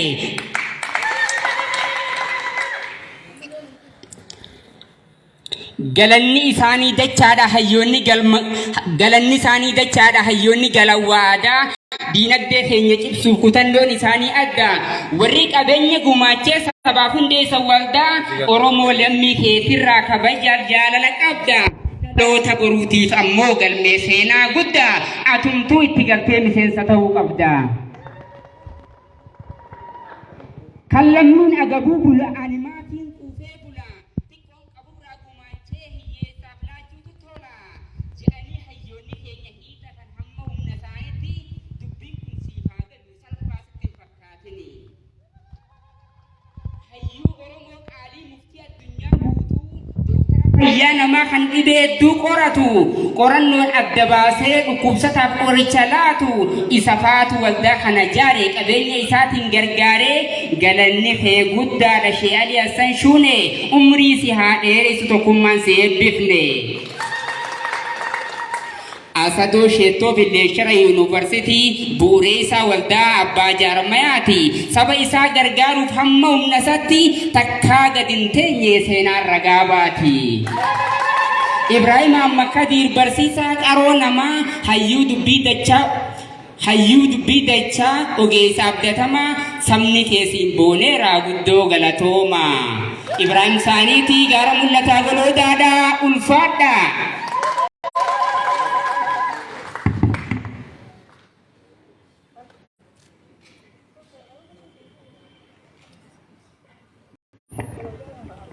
Hayyee walaloo nuuf dhiyeessaniif mee hamileen keessan al tokko. Hayyee hedduu galatooma. Itti aansuudhaan kabajaa warreen kabajaa geessinuuf yookaan immoo warreen kabajaa keenya dhaammannuuf ni jiran san dura garuu Dr. Abdii Amin bakka bu'aa yuunivarsiitii Haramayaa fi akkasumas daayireektar meedikaala hospitaala speeshaalaayizidii Hiwoot Faanaa kan ta'an gara waltajjiitti affeeree haasawa gabaabaa akka nu taasisanii fi ergaa gabaabaa akka nuuf dabarsan hamileedhaan gara waltajjiitti naaf affeera.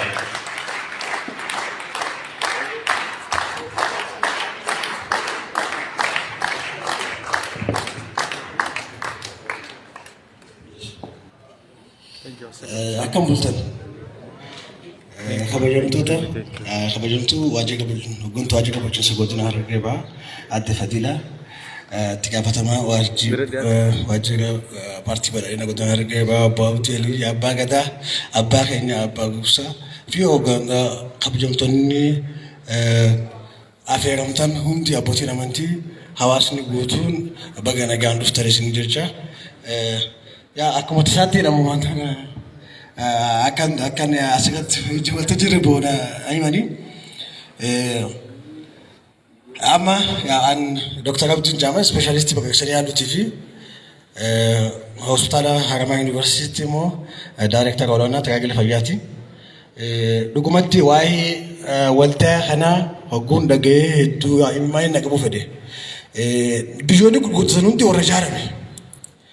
Namni gizee waliin dhufee ijaarame kophaatti waan cuftinu dalagaa hoggoon dhufte garaan taati jaanii mire waan gargaarsi qarshiin namni hundi yoo waliin dhufee orgaanaayiz ta'ee ijaaramee wanni yoo godhan waan guddoo godhuu akka danda'an hedduu dhageenyee jirra.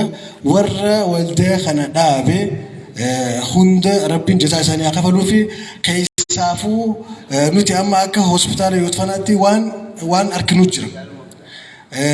Rakkooleen hawaasa keessatti taatu hundi hara fayyaatiin dhiibbaa waan jirtu jechuun dhufa dhufti. Fakkeenyaaf daa'imman hanqina nyaataatiin miidhaman hongee deemaa jirtu kana waliin qabachuun nuti ji'a 4-5 dura irraa eegalee baay'inni daa'imman dhufanii hedduu ol dabale. Daa'imman hanqina nyaataatiin miidhamanii ol dhufan hedduu dabaluudhaan hangee siree nama hanqina nyaataan dhibame itti wal'aannu dachaadhaan daballe nuti. Dachaan daballee ammallee guutee kataa jiru keessaafuu kutaa daa'immanii yoo dheettanii ilaaltan irra guddaan daa'imman hanqina nyaataatiin miidhamanii. Eessarraa dhufan yoo inni ilaallee aanota gammoojjii kanarraa heddummaataa jechuudha.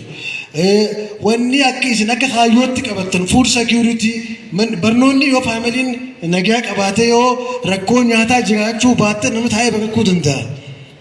Saniif gargaarsa midhaan nyaataatiin gootan cinatti bishaan baasuudhaan akkatti hirmaanettanii jirtan waan qabattan jechuudha. Qulqullina barnootaa irratti hirmaachuun akka jennee barnoonni dhuguma ani nama baadiyyaa dhalate. Silaa barnoonni jiraachuu baate nama as dhufumti jechuudha. Naannoo nama dhalatee guutatee nin beekee jechuudha. Ani waan barnoonni ta'e waan reefu obbo Abdiin haasawaa ta'an kee san dhugoomsuudhaaf warra living stock jechuudha. Mataa kiyyan jechuudha. Living stockidha. Saniif yuunivarsiitiin keenya akka yuunivarsiitii Haramayaattis dubbachuun danda'a. Yuunivarsiitiin Haramayaa akka beekanitti yuunivarsiitii Hawaasaatti damee qonnaatiin ni qaba. Bishaan baasuufillee hanga danda'u yaalii adda addaa godhaa jiru jechuudha. Keessaafuu aanota gammoojjii irratti jechuudha. Waldaa kana wajjin hojjechuudhaaf asumaan bakka bu'aa akka yuunivarsiitii yoo isin barbaadanitti yuunivarsiitii waan danda'u isin gargaara akka kolleejjii keenyaatti nuti immoo waa'ee fayyaa irratti maaliif namni bishaan qulqulluu yoo hin dhugne fayyaan jiraachuu hin dandeessu. Yoo nyaata madaalawaa hin nyaanne fayyaan hin jirtu. Saniif immoo yoo hin baranne namni tokko warra baddaa keessaafama naannoo baddaadhaa kana ni jiran midhaan ni jiran garuu haadha nyaata bilcheessuu wallaaluu irraa hanqina nyaataatiin ijoollee jedhamtu jira. Ijoollee jedhamtu jira jechuudha. Taphaatamni adda addaatti hanqina addaatiin miidhamu jira. Fukkas taatanii keessaafuu aanolee karaa bakinarraas fagoo ta'an adeemuufillee hedduu aksisan ta'an jechuudha. Aanoleen isin filattan aanolee gammoojjii irratti hojjechuun keessan baay'ee tasna hedduu natti tolee jira hedduu galatoomaa isin jaajazaa keessan rabbii fi nama biralleetti waan beekamu waan mul'atu jechuudha. Wanni xiqqoo isin irra gootan fakkeenyas taate keessaafuu hawaasni keenya hawaasni karaa ba'aa jiru kun hin ijaaramne. Namni yoo walitti jaagame wal gargaaruu danda'a. Yoo walitti jaagame walitti dhaabbachuu danda'a. Keessaafuu warri biyya alaa jiran hedduun karaa yuunivarsiitii keenyaatti kan dhufee jiranii fakkeenyaaf warra Minisoota jiran hedduu wajjin wal ta'ee waldaa ogeeyyii fayyaa Oromiyaatiin akka intarnaashinaal akka addunyaatti akka jiran wajjin wal ta'anii hospitaala dhagaan bu'uuraa kaa'amee jiru jira. Karaa kombolchaa kanatti dhageessanii jirtan quba qabanisoo yuunivarsiitiin keenya akka dildila ta'ee hawaasota daayispooraa kanneen biyya alaa jiran kanneen as dhufuufillee duraan rakkoo adda addaa haasawamaa ture dur namni yoo biyya alaatti as dhufe takka akka ijaarataatti ilaalamee sodaa jira. Sodaan san amma isin sodaa sun cabsanii dhuftanii jirtanii sodaa qabtanii warri hafee immoo hedduu isin duuba jira. Isaanis dhaabbatan karaa adda addaatiin yuunivarsiitiin keenya waan danda'u jira akka dhaabbatu asuma waan isin galuu barbaada yoo dhuftee nu gaafattanii hedduu galatoomaa jaa baay'ee galatoomaa jabaadhaan isin jira. Hayyee hedduu isaan galatoomfannaa mee hamileedhaan bakka isaan gara iddoo isaaniitti naaf gaggeessaa.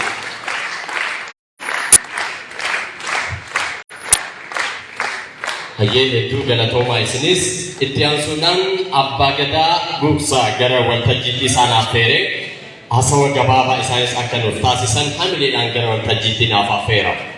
Hamilee keessaniin gara waltajjiitti naaf affeera.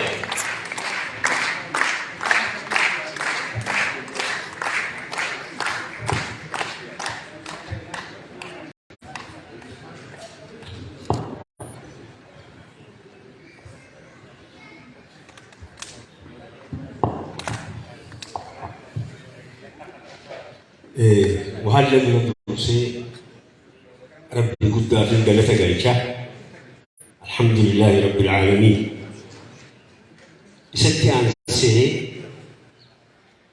أكما أم بدورة هاسوامي أيون دخلون دي هاسوانيتي ilmi namaa yoo akka hin baranne faayidaan qabu isaaf hin beeydaanis wal waqii ta'e xixiqqisho malee barnoonni ilma namaatiif barbaachisa hayyoonni keenya ibsaa jiran wallisoonni keenya wantiin wallisaa jiran dhagayuu qabna waan dhugaati namni baratiin waa takkallee fiduu hin danda'u mataa isaatiifuu jiraachuun isaa haala rakkisaadha jechuudha. Itti aansee walta'ee kan amma warri hundeeyse nama waa barate ulamaa uta keenya. Ragaan barnootaa kanuma jechuudha. Itti aansee malli namni hin jaaramin naman ta'u waa takka hojjechuu hin danda'u. Beekumsi nama tokkoo humaan fiti yoggaa waliin dhufee ijaaramee bu'aa uummata isaatii fi biyya isaatiifis qaba jechuudha. Jaarmee Harargee jaarmee nu barbaachisa. Waliin dhufu mari'achuu addunyaa kana irratti waan haga jiru immoo wal mari'annee rakkoo jirtu furmaatatti kennee jiruu gaarii jiraachuun dirqama ilma namaati. Jaarmee hayyoonni keenya haa ta'u abbummaan fedhee haala jiru jaaramaa jiran harkaa jiran waan biyya namaa dhaqanii harkanii fi jaaramanii uummata isaanii yaadachaa jiran. Sunillee gana warri ala jirtanis akkuma reefu hayyoonni keenya kaasanitti bulchoonni keenya kaasanitti kana fakkii godhatanii haatanii jaaramanii kana daran cimtanii bakkatti dalattan biyya teessa yaadachuun dirqama keessanii jeetiin isaaniifis yaada dabarsa. Nu warri ajjiruus waan kanarraa barachuu qabna. Ilmaan keenya kan itti rakkannee barsiifne ala bahan nu gammachaa jiran nu agarsiisaa jiran karaa nu agarsiisaa jiran hongee irrattis nu maddii dhaabbachaa jiran barnoota irrattis nu maddii dhaabbachaa jiran. Kanaafuu isaan kanaas hamtuu rabbi isaan irraa haa qabu nuti kaas jirus jaaramnee tokko taanee wal dhageenyee wal jala yaanee jireenya keenya fooyyessaa deemuun dirqama keenya jechuudha. Waan takka kan ka'ee jirammas dhugaa namni keenya haala jiru hammallee sodaatuuf jira. Sodaan sun hin jirtuu jennaan nuti imma sodaan hin jirtu arraqa biyya bulchaa jiru nu ilmaan Oromooti. Abbaan fedhe haa jibbu abbaan fedhe haa jaalatu. Hin sodaatiin hoottuu biyya kee misoomsi saba keenyatti dhaabbadhu gargaarii waan qabduun biyya kee keessatti misooma hojjedhu jennaan nuti. Kana dhageenyee hundinuu yoo wal jala deemne rakkoo keessaanii baanaa yaadaduu qabaa. Hayyoonni hedduun dubbii haasawaa waan godhanii jedhanii kan isin baay'isu galatoomaan isin jaa. Wassalaamu alaikum warahmatullahi wabarakatuh. Ayyee abbaa gadaa gubsaa hamileedhaan gara bakka isaaniitti nuuf gaggeessa. Hamileen keessan irraa hin hanqatin hundi keessan gumaachi keessan olaanaadha. Warreen sirna beekamtii kanarratti argamtan hundi keessan hamileedhaanis nuuf deeggartan yaadaanis kan nu deeggartan dhaabbilee garaagaraatis yaadaan akkasumas immoo deeggarsa garaagaraatiin kan nu cinaa dhaabbattan hundi keessan galanni keenya guddaadha. Al tokko irra hin deebi'e al tokko hamileedhaan shaagodhaatiin naaf galateeffadha. Kan amma irra jirru sirna beekamtii waldaa barnootaa fi gargaarsaa Forum of Education and Relief Charity kan guyyaa har'aa sirna beekamtii isaati irra jirra. Irra hedduudhaan dhaabbanni kun maal godhee jira? Egaa hundeeffamee waggoota lama lakkoofsisee jira. Waggoota lamaan kana keessatti immoo olaantummaadhaan ispeeshaalii biyya keessatti maal fa'a hojjetee jira. Gargaarsa maallaqaa fi midhaan nyaataa iddoolee garaagaraa marsaa sadiif nu kennee jira. Geessee jira. Akkasumas immoo gumaachee jira. Kanneen keessaa immoo aanaa Mayyuu Luqee, Burqaa Diimtuu, aanaa Qumbii akkasumas immoo aanaa Gola Odaa irra hedduudhaan gumaacha kana gumaachee jira. Al tokko irra naa deebi'aatii harka keessanii nuuf galatoomfadha. Ittiin deebi'a. Irra deebi'aatii al tokko hamileen keessan waan dhagayamu gama walakkaa kanaan hamileen keessan hin dhagayamu. hamilee dhaan gargaaruunis waan guddaa baay'ee hedduu isin galatoomfanna itti aansuudhaaf haasawaa qofaan akka hin taane geerarsa tokko kan isinaaf ta'a obbo Mudassir gamana gara waltajjiitti dhufee geerarsa tokko akka nuuf dhiyeessu hamileedhaan kabajaadhaan gara waltajjiitti nuuf affeera. Nianka hamileen hin dhaga'amu. Hayyee dhufaa jiranii obbo Mudassir gara waltajjiitti dhufaa jiranii hamileedhaan.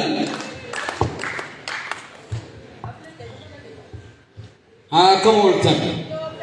Assalaamu alaikum. Maqaan kiyyalleen Mudassir Mahammad Saanii Hashturoo tortora guddaa lakkoo isaa Qur'aanaa baddannoo godina Harargee bahaa. Sheekh Aliyyi dhaabbata Rabbiin irraan tan alhamdulillaahi dhaabbata waldaa gargaarsaa fi barnootaati. Rabbi wal gorsiisin isinin jaa. Assalaamu alaikum wa rahmatullahi wa barakatuhu isinin jaa. Abootikaa fi guddaan keessanii dagaagee haa jabaatu tokkummaan keessanii loliftee haa daraartuu bilisummaan keessanii barnootaan haa guddatti ijoolleen keessanii akkanaan isinin jaa. Amina jalaan jaa yoo gurraan na dhageessanii. Arra takkaan dubbadha amin jawaan jallisu unkurri diinii mayyee guddatee haa lallisu ulamaa'ee mulkiidhaa rabbi nu haa mul'isu huqqataa namaasaa rabbi nu haa gabbisu adawwiitiin miillattu gufuu barnootaan tolle faraddu rabbii si haa sobbisu. Akka dallaa baaburaa tana kanaan waamura rabbiin uume malee eenyuun dafee na furoo. Naashitaa baqatanii miila fiitiin deebisanii raaziyaan waan gubattu ollaan abii geessanii assalaamu alaikum isinii jaa yaa ummaa haati keeyroo teeysanii addunyaa fi akhiraa milkaa'uudhaaf teeysanii bilisummaa haa ta'u jazaan keeysanii jeneraal Taaddasaa Birru akka Lammaa Magarsaa akka Jaarraa abbaa gadaa leenca meeqa teeysanii haadha elemoo qiltuu gutee jabdu seenaan teeysanii akkanaan isinii jaa yaa harmeeti yoo gurraan na dhageessanii. Haraashii qonna diddee harra hormaa geessanii gaangee saggaara diddee diida fatiis geessanii ree hormaata diddee laga raammis geessanii lukkuu hormaata diddee harka ijoolleen geessanii aaqila dubbiin dhooysanii gowwaa dubbiitti noteeysanii aboo maqaa fiin balleeysanii gurra fiitti keeysanii ha Oromoo koru khadi rabbi mokoru wayane dume gadaan keeysanii akajanno baabura tanagala waamura rabbina uume malee eenyuu dafee na furoo. Odaawaa sadii qaba hiddaa bishaani qaba fakkii baleessaa qaba qaamarraa buuki qaba fakkii ijjeessaa qaba gubbaa midhaani qaba fakkii dureessaa qaba gurbaa dubbii kijibaa arrabaa shaakaa qaba ijoollee liphee qaba yooniitti yaa qallennees yaa qeyroo isiniin qabamee maaliin giddii qaba yoo jabaan naree bellee rabbumaan narraa qaba qeyroo rabbiin shummatee eenyuu motaa goggoboo. Akka jannoo baaburoo tana kanaan waamura rabbiin uume malee eenyuu dafee na furoo.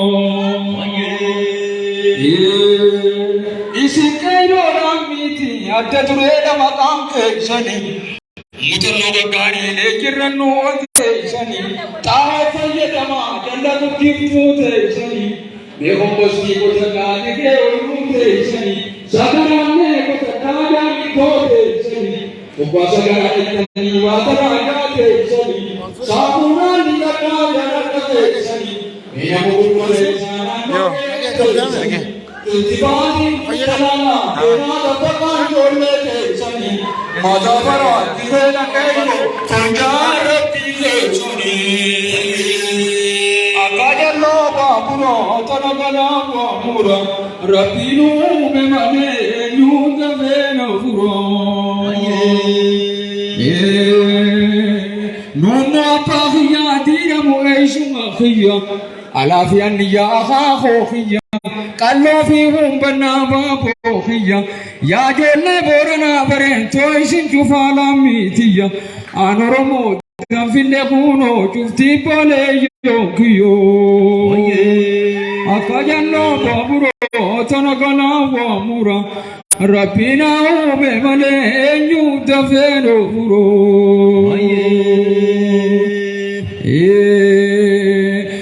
بير سابدا جرا اودا لگر جرا دبي خت ياد دلالا غرانا جرا ابو جرا نبرن كلو بخر واره سيدان جلن کو خيشو جرو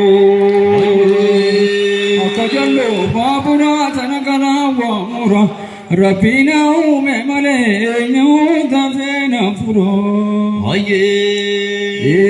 هورسه بولانيس كنو والتا خيش جرو Kisari saroba lonke nyahorma goba guracha keisa jira gubabatu sidira jalabatu sidira ilmanke wa be fute hordofu sirro jiro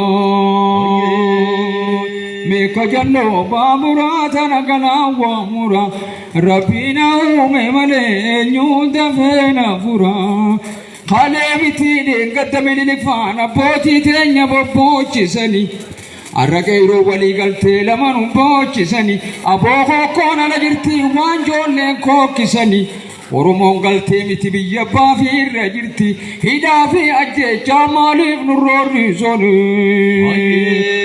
اكجلو بابورا تنقلا ومورا ربنا مملي نيو دفنا فرو بيته إفيفوني بريانو كويوم بدني أنا واشومون يادو ميراني كوم بدني بيته نبهانيا دوجلا غورم بدني مدتو الله كسو جلا غورم بدني أوروميا بيباخياتي جرا سيسوما ستنبنا دريدي تولم بدني أكجلو فابراتنا كنا وامورا Anis nalu pudai kishna koda isini dere se difamana koda difamanga fatte jolle ka babati barsisa barumsa sena ke gammadi tauhida ka badu rabbi ke abadi anis makan ki yamudassir muhammadi galato mujanna nabiyyi ahmadin galatoma mudassir muhammad edunu galatain pada hamile dan ni angkat hamile ni tikata Giras berita hana wanu de sani babo mudassir hamile dan gana wal tajir rambune hamile ke sani ranolin hawa menu finil saat toko wan keri na bizoli kabamnu akal wan keri da gefana me altoko hamile dan bagara babo bakasai tinuf gageisa hamile dan haye tu galato maisnis Itian Sudan Girersat pi ansenemo Sheikh Muhammad Amin Gerol Tajidi Lufani Aka Hasama Gababa Nuftasisan Kabajadan Nufafera Hamile fi Kabajadan Gerol Tajidi Nufafera Sheikh Muhammad Amin Gerol Tajidi Nufkota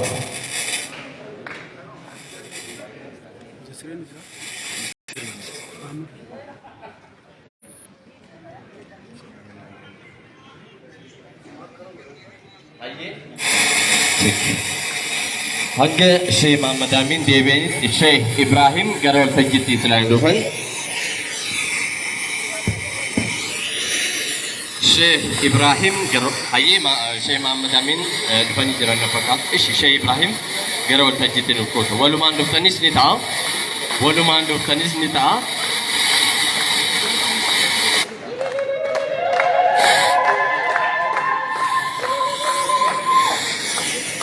Bisa gizim. Bismillah.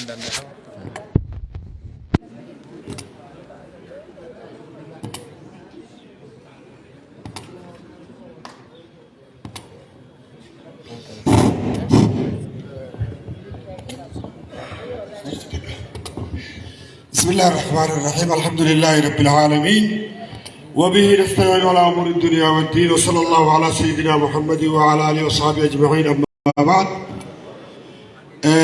السلام عليكم ورحمه الله وبركاته سلامتا والنجي السلام عليكم ورحمه الله وبركاته أما لا قلني دياتي جزيرة سجديفنا دران درسي الحمد لله رب العالمين ليوكوتك الحمد لله جاكا واني نورا دياتكم نغمى تشيفني واني سادلغا نغمى تشيفني إني جيو ترهدو بياتا رخيص رفابيها كويت الرا دبي الرا سعودي الرا بيا إسلامات رخي سايب تونف غرو تجاجلا نقبوتي أكارنا غمان تكانغر أنواني دبدوا قدو رابط لئن شكرتم لازيدنكم ولئن كفرتم إن عذابي لشديد والتجي تيجي صلاة إسلامات على تاتي الله أكبر إنما غمتشيس بسوداتني إيه واربي تلقوا يا نبي حركاس دوا الله أكبرني سبحانكم خنابو ونيجي شو بربادو تربي نوخن رتي الحمد لله ورجو ربنا عبدو دورا دورسي أبولي كينيا شيري يسشوني تيجي حاجي يوسفين محمد حاجي يوسفين أكسبتي درجة قوتين يورا أوروبيا خيسجرون خكبيجو خكوبواسد وكانت أباتاني اتنو يامني وان المان كيسن على الدلقني نور قبوه نور قبلا نغمدا جتشودا نيا مساريتي وكتكرا كرتو فداغا لئن شكرتم جتشو كنامر هي كان نغلو تدرو سورا مان أوروبو لفنكتين بوين أصورا فان أوروبوتين وليمون النفي تراهي كانوا نبي ربي سبحانه وتعالى جتر بيرين تبدا جا سياسة كفا بقى جتر بيرين تبدا ربي نكجو حديث القدسي قيستي يا قبرو تكيا خديرا خدلا نيم بيلا نماسو جدني ربي جابر نيندي بودي نيبو نماسو تتنيجا نينداري نوفسو تتنيجا هوغاسا قبروني مالجا يا ربي سينومي أكامي نيبوتي أكامي بيلوتي أكامي دارتي جاني ربي غافتاجي ساي ربي ديبسا خنة قبرو تنكيا قموجي بيلوي بيرانان دابني تاكا جانجي الله أكبر قبرو تكياتو بيلان نمجرانا نياتشفني تاناني سنتي مندا قبرو تكياتو نانا خريبو تبينا نابتيني خبيرو ننكرقاريني خجارة قبرانو فسيني تاناني سنتي مندا جانجي سني قلقي جاورما اسن قسيني akkasitti tanaan isinii madda gaafii san jalaa bahuudhaaf hoggaa addunyaa gubbaa jirta waan kana dalagaati hawaasa gargaaraa akkuma deemu sheebiraan keenya je wataawanuu alal birri wattaqwaa wanni irra obboleeyya keenya biyya kanadaa keessatti dalagan kuni nu keessa gabbuu qabdi maallaqa achii qofa eeguu qabnu beeka maallaqa achiitu nu dhufee kuma dhibba shaniin kuma dhibba lamaan kuma dhibba sadiin kanaan biyya gargaarreetti achi eegin qamadii kanadaa asitti seegalte amata kanaa biyya alaatti ergu jirra meetan harkaa mirkaneessaadha ergutti jirru qamadii baalarraa mojoorraa biyya somaaleerraa walii oomishnee biyya Awurooppaa gurguruu yaadamma rabbi nurraa haa jijjiiru مسكين ما رب الله يجيرو خنا نبي كي عليه الصلاة والسلام كيان من لم يهتم بأمر الأمة فليس منا جنبر نمد بي هواسا ركون هواسا سائسيات جبني ميدا بيسي حواسا إسيات جفني حواسا لك أبو قياك يا مال الشباب جنان كتوجد صلى الله عليه وسلم خنابو حواسا غينيا من سن سنة حسنة رسول الله عليه الصلاة والسلام صلوا على رسول الله صلوا على رسول الله نمني حواسي إسيات جفني بنتي حواسا إسيات جفني إبو حواسا إسيات جفني أمتك جرائبتي يا رسول الله عليه الصلاة والسلام خنافو وني نبي عليه الصلاة والسلام نبني وانقاري خناف قده أكا الشيخ علي حسن الشونيت والرئيسة وججرو في خسكيس جروتي حواس ثاني خنافاتك خناف قده سوابني إسان الراخئة حقا قياك يا ماتي يوم قلتين خنجرون سوابني نبدأ باب جن خنافون اللي أكيدنو أمانة إسير رافونه إسم كفامتي أباتا كينياس هيوم كينياس والبرد أبنى حواسا كينيا خباتيا جرو في خباقالا جرو يتاما تيجي برد أبنى لوفرسيتي أوروبي جي قدو مكا والده خناتين أوروميا غرغرا كيسا دامنة إسم برد جرا جناني كم جترسي برد جرو برج رجاها أسيبي كندا ولنا برجرو إلا سراغ بوفني أمانا إسان كمان سنوتي راكي بلي أكبياتيس أكابوتي قبي أبا قداتيس أني قرأتكو شيخا قرأتكو قبي أبا قداتي سلا شيخو وديانا ناجالا لما نوجي بندا لما هناك ندني ميركا نغرسا هناك ندني غلطوما كنافو على في بيا وليد أمني حواسا غير جيرو رقمنا أكبا متيتيس كرمان دبرسو برمادا ربي سبحانه وتعالى لفتركم بخليفان كده خليف ما سبكا قو قبنا جا نمن الرأيو ورقم موجي توجه شيء إبراهيم توكو خرسات الدبرسا والسلام عليكم ورحمة الله وبركاته جوك غالي ناقم بدل الكدوا دابي أكشف دابنا الرافونو guddaa galateeffannaa maanguddoo keenya iddoo teessoo isaaniitti hamiliidhaan nu gaggeessa.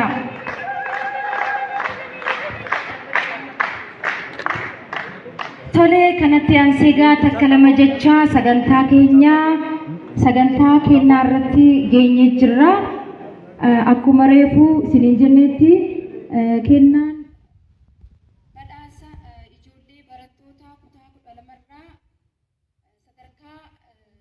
olaanaa galmeessanii fi horsiisee bulaan raayis shamarran raayis jedheetiin jira.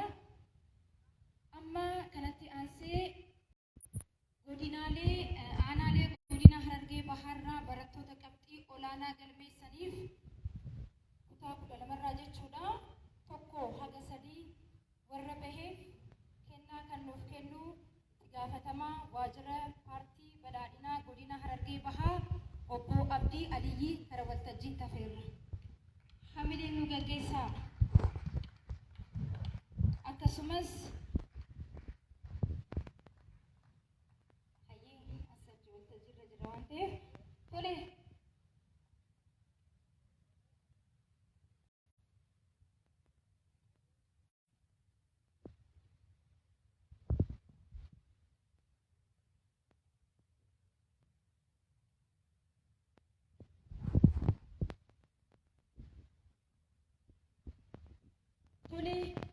Barataa Aklas Abdii Adam Aanaa Dadar mana barumsa qophoo sadarkaa lammaffaarraa akka waliigalatti qabxii 564 fiduun akka godina Harargee Bahaatti sadaffaa bahee jira.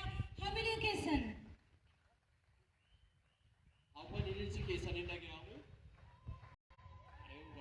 Badhaasa meedaaliyaa fi poostaa keessa gaa badhaasa qarshiidha. Mee hamileen keessan.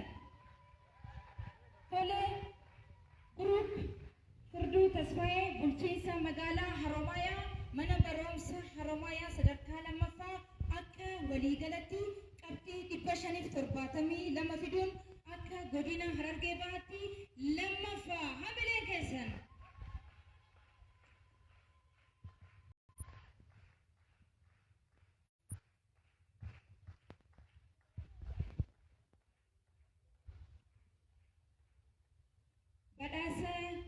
meedaaliyaa fi badhaasa qarshii argatee jira.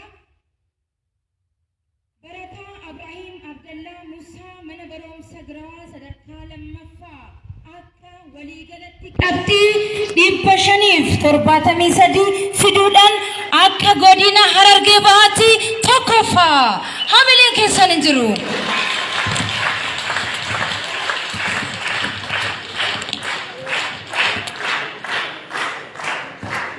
Badhaasa meedaaliyaa fi qarshii argatanii jiru. Guddaa galateeffannaa.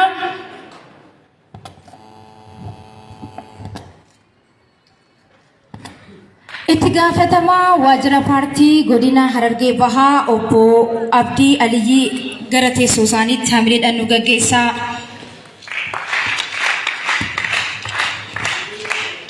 Badhaasa itti aanu kan nuuf kennan itti gaafatamtuu waajjira bulchiinsa godina Harargee Bahaa Aadde Fadiilaa gara waltajjiitti hafeerra hamileen keessan.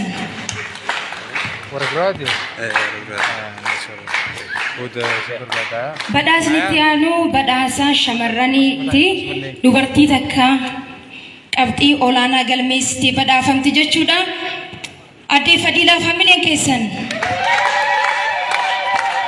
Barattuu Ruut Xilaawun Gadaamu bulchiinsa magaalaa Baabbilee mana barumsa magaalaa Baabbilee sadarkaa lammaffaa akka dubartootatti qabxii 409 fiduudhaan akka godina Harargee Bahaatti tokkoffaa baatee jirti.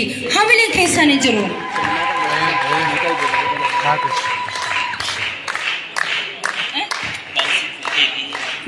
Hayyee Abbaashiitu fuudhuufi jira. Abbaashii fuudhee hamileen keessan mee?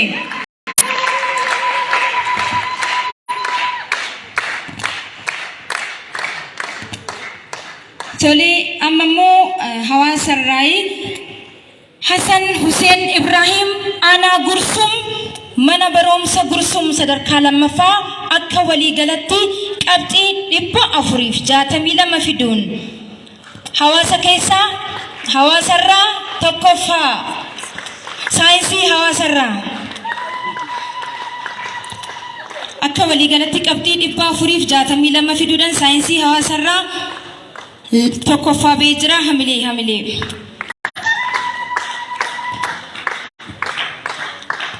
tole horsiisee bulaarraa immoo obbo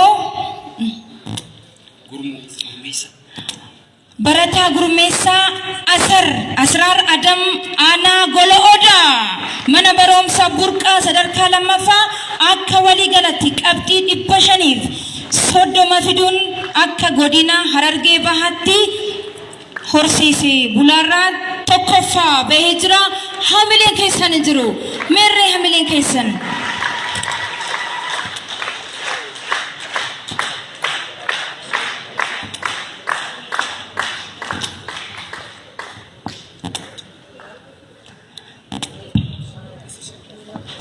Aadde Fadiilaa guddaa galateeffannaa itti gaafatamtuu waajjira bulchiinsa godina Harargee Bahaa iddoo teessoo isaaniitti nuuf gaggeessaa. Badhaasni itti aanu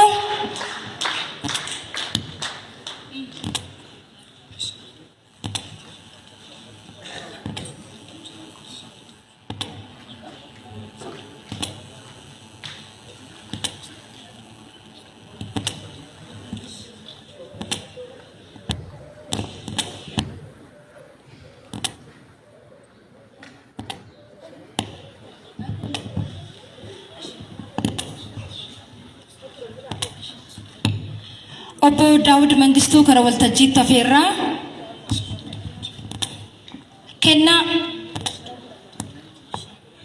kennaa kana kan nuuf kennan Dr.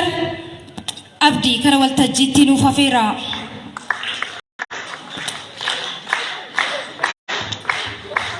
Daawud Mangistuu itti gaafatamaa waajjira barnoota Aanaa Gola Odaati. Erga gara san dhufanii as horsiisee bulaa isa Gola Odaan hafuura kutaa jirti jechuudha. Mediisinii lama argatanii jiranii waggaa kanas gaa 530 fi irra caalaa manneen barnoota isaaniitis gaa nama hedduu dabarsuudhaan waan ta'eef badhaasa kana badhaasa addaa kophaa isatti badhaafamee jira jechuudha gaa innis kanaaf Dr. Abdi lachuu isaanii hamileedhaan yoo nuuf gaggeessitanoo bakka bu'aan yoo jiraates bakka bu'aan as dhufuu danda'a.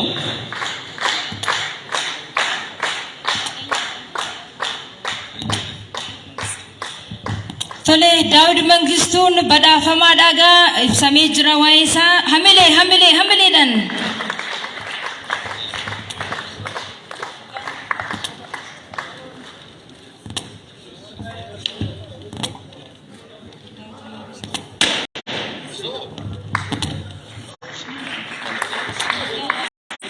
Emma fasta. Matre. Finya jira bisa. Ini bakka komitis maara tolcha. Bakka bu'aa obbo Abdii iddoo teessoo isaaniitti nu gaggeessaa. Kennaa itti aanuu kan nuuf kennan abbootii gadaa gara waltajjiitti.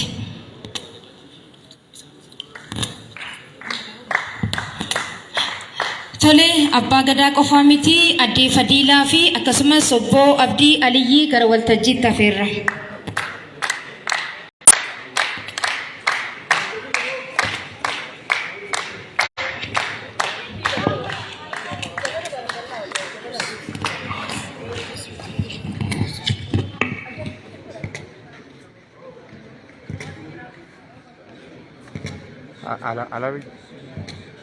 Ala bejuma gana ucin nes. Ada lewat bozalo. Kada irrabashal ne was boson.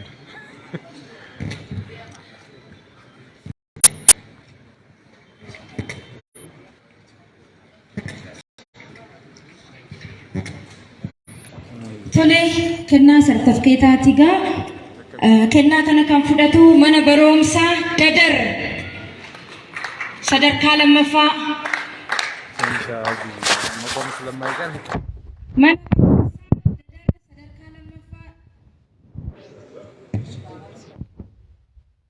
Yoo jiran immoo bakka bu'aan dhufee fudhatu.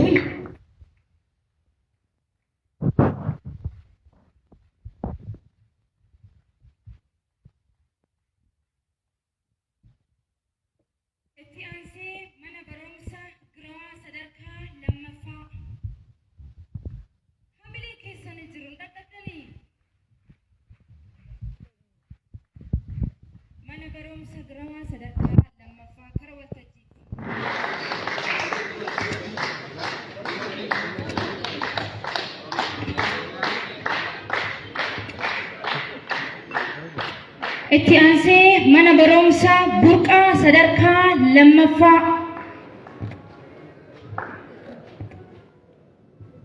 Mana barumsa burqaa sadarkaa lammaffaa.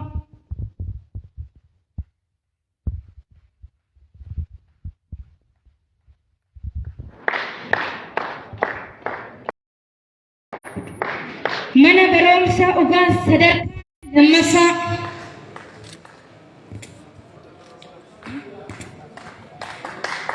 Mana barumsa ugaas sadarkaa lammaffaa.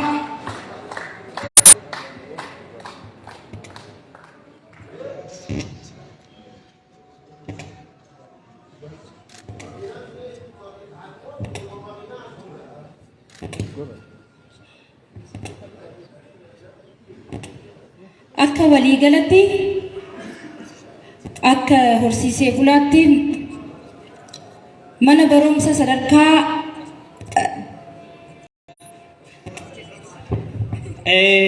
waancaan kun eenyuuf ta'a jettanii gaafachaa turuun keessan hin oolu amma gaa as geenye finnee jala as geenyee jirra kanaaf akka horsiisee bulaatti manni barumsaa barattoota hedduu gara yuunivarsiitii erguudhaan tokkoffaa bahee badhaafamaa waancaa ta'e mana barumsa burqaa sadarkaa lammaffaa. Waajirri barnootaa warri goloodaa mee warri goloodaa hamilee keessanoo sadarkaa lammaffaa fi qophaa'ina burqaa hamilee keessan. burqa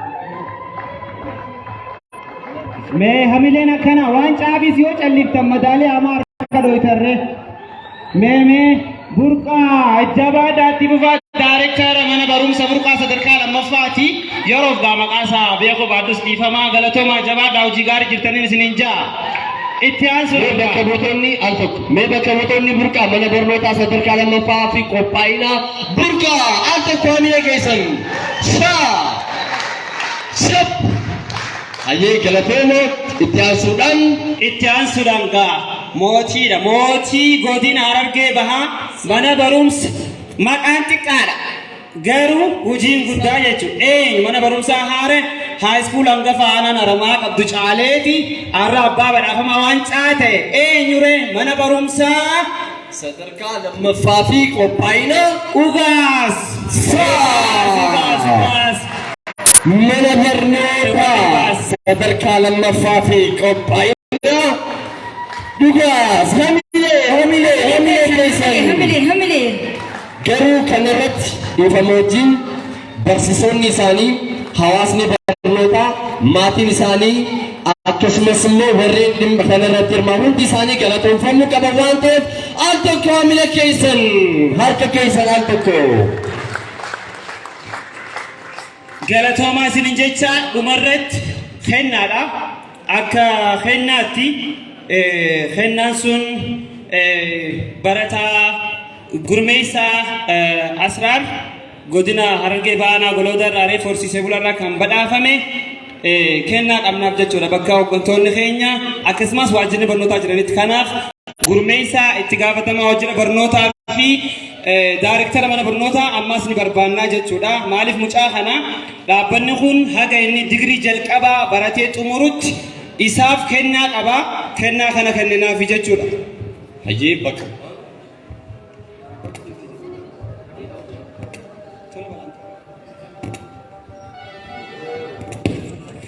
finnee jirra kennaan maal seetan kennaa salphaa miti akkuma beekamu dhaabbanni keenya dhaabbata barnootaa fi gargaarsaa jechaa jirra akkasumas hongee irrattis hundaa'ee waa hedduun akka uumamu hin beekna akka mucaan kun qalbiif hin cabne waadaa galleefii jirra jechuudha waadaadha haga barataan kun digirii jalqabaa baratee eebbifamutti dhaabbanni keenya isa duukaa bu'ee diinagdeen isa gargaaree isa barsiisuuf abbaa tahee fuuldura hooggantoota keenya fuuldura hawaasa keenyatti mucaa kana ilma godhannee ni barsiifnaa jennee isinirraa qeeballee jirra.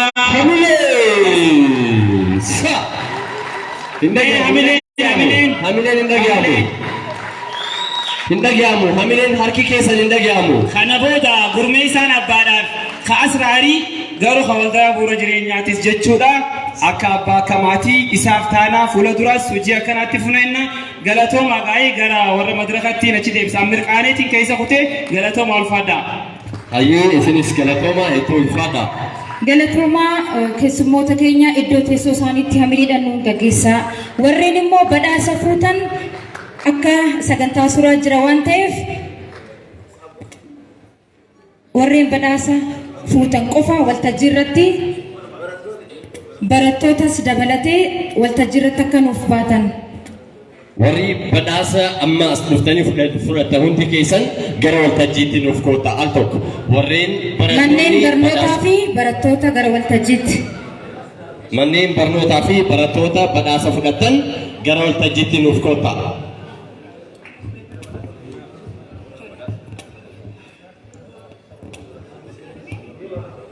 Sagantaan keenya egaa asirratti goolabamee jira. Hundi keessanuu nagaan nuuf galaa. Warreen badhaasa fuutan waltajjii irratti nuuf koottaa. Galatoomaa. Galatoomaa isinin jecha keessummoonni warreen kooppaniin isinii kennamee jiru makiinaan isin jira gama hoteela Harallaa Shaashgiraash hoteela Roobdaa biratti argamutti walalarra galatoomaa gaa'ii dhumarrattis miseensummaa dhaabbata kanaa osoo hin guunne biraa hin galinaa isiniin jenna galatoomaa ulfaadhaa waraabulaa deebana.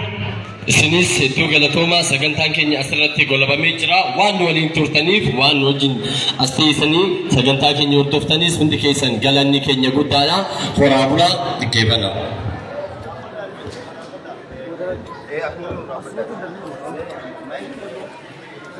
ijoollee tana nam lama ka amatu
All bay ha darsabas nda bane dai mujra o kada kana wanne gari dalaga jira mucaan halaalan waa jira wala wala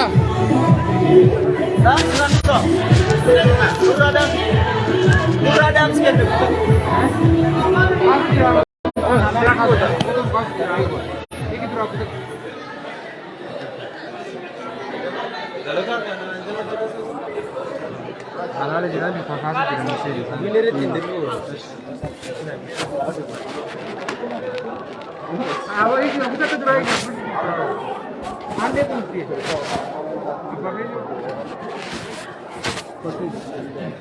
Sana itu. Double itu. Interview. Wah, Hafita tu interview ya. Saya ikut. Interview ni.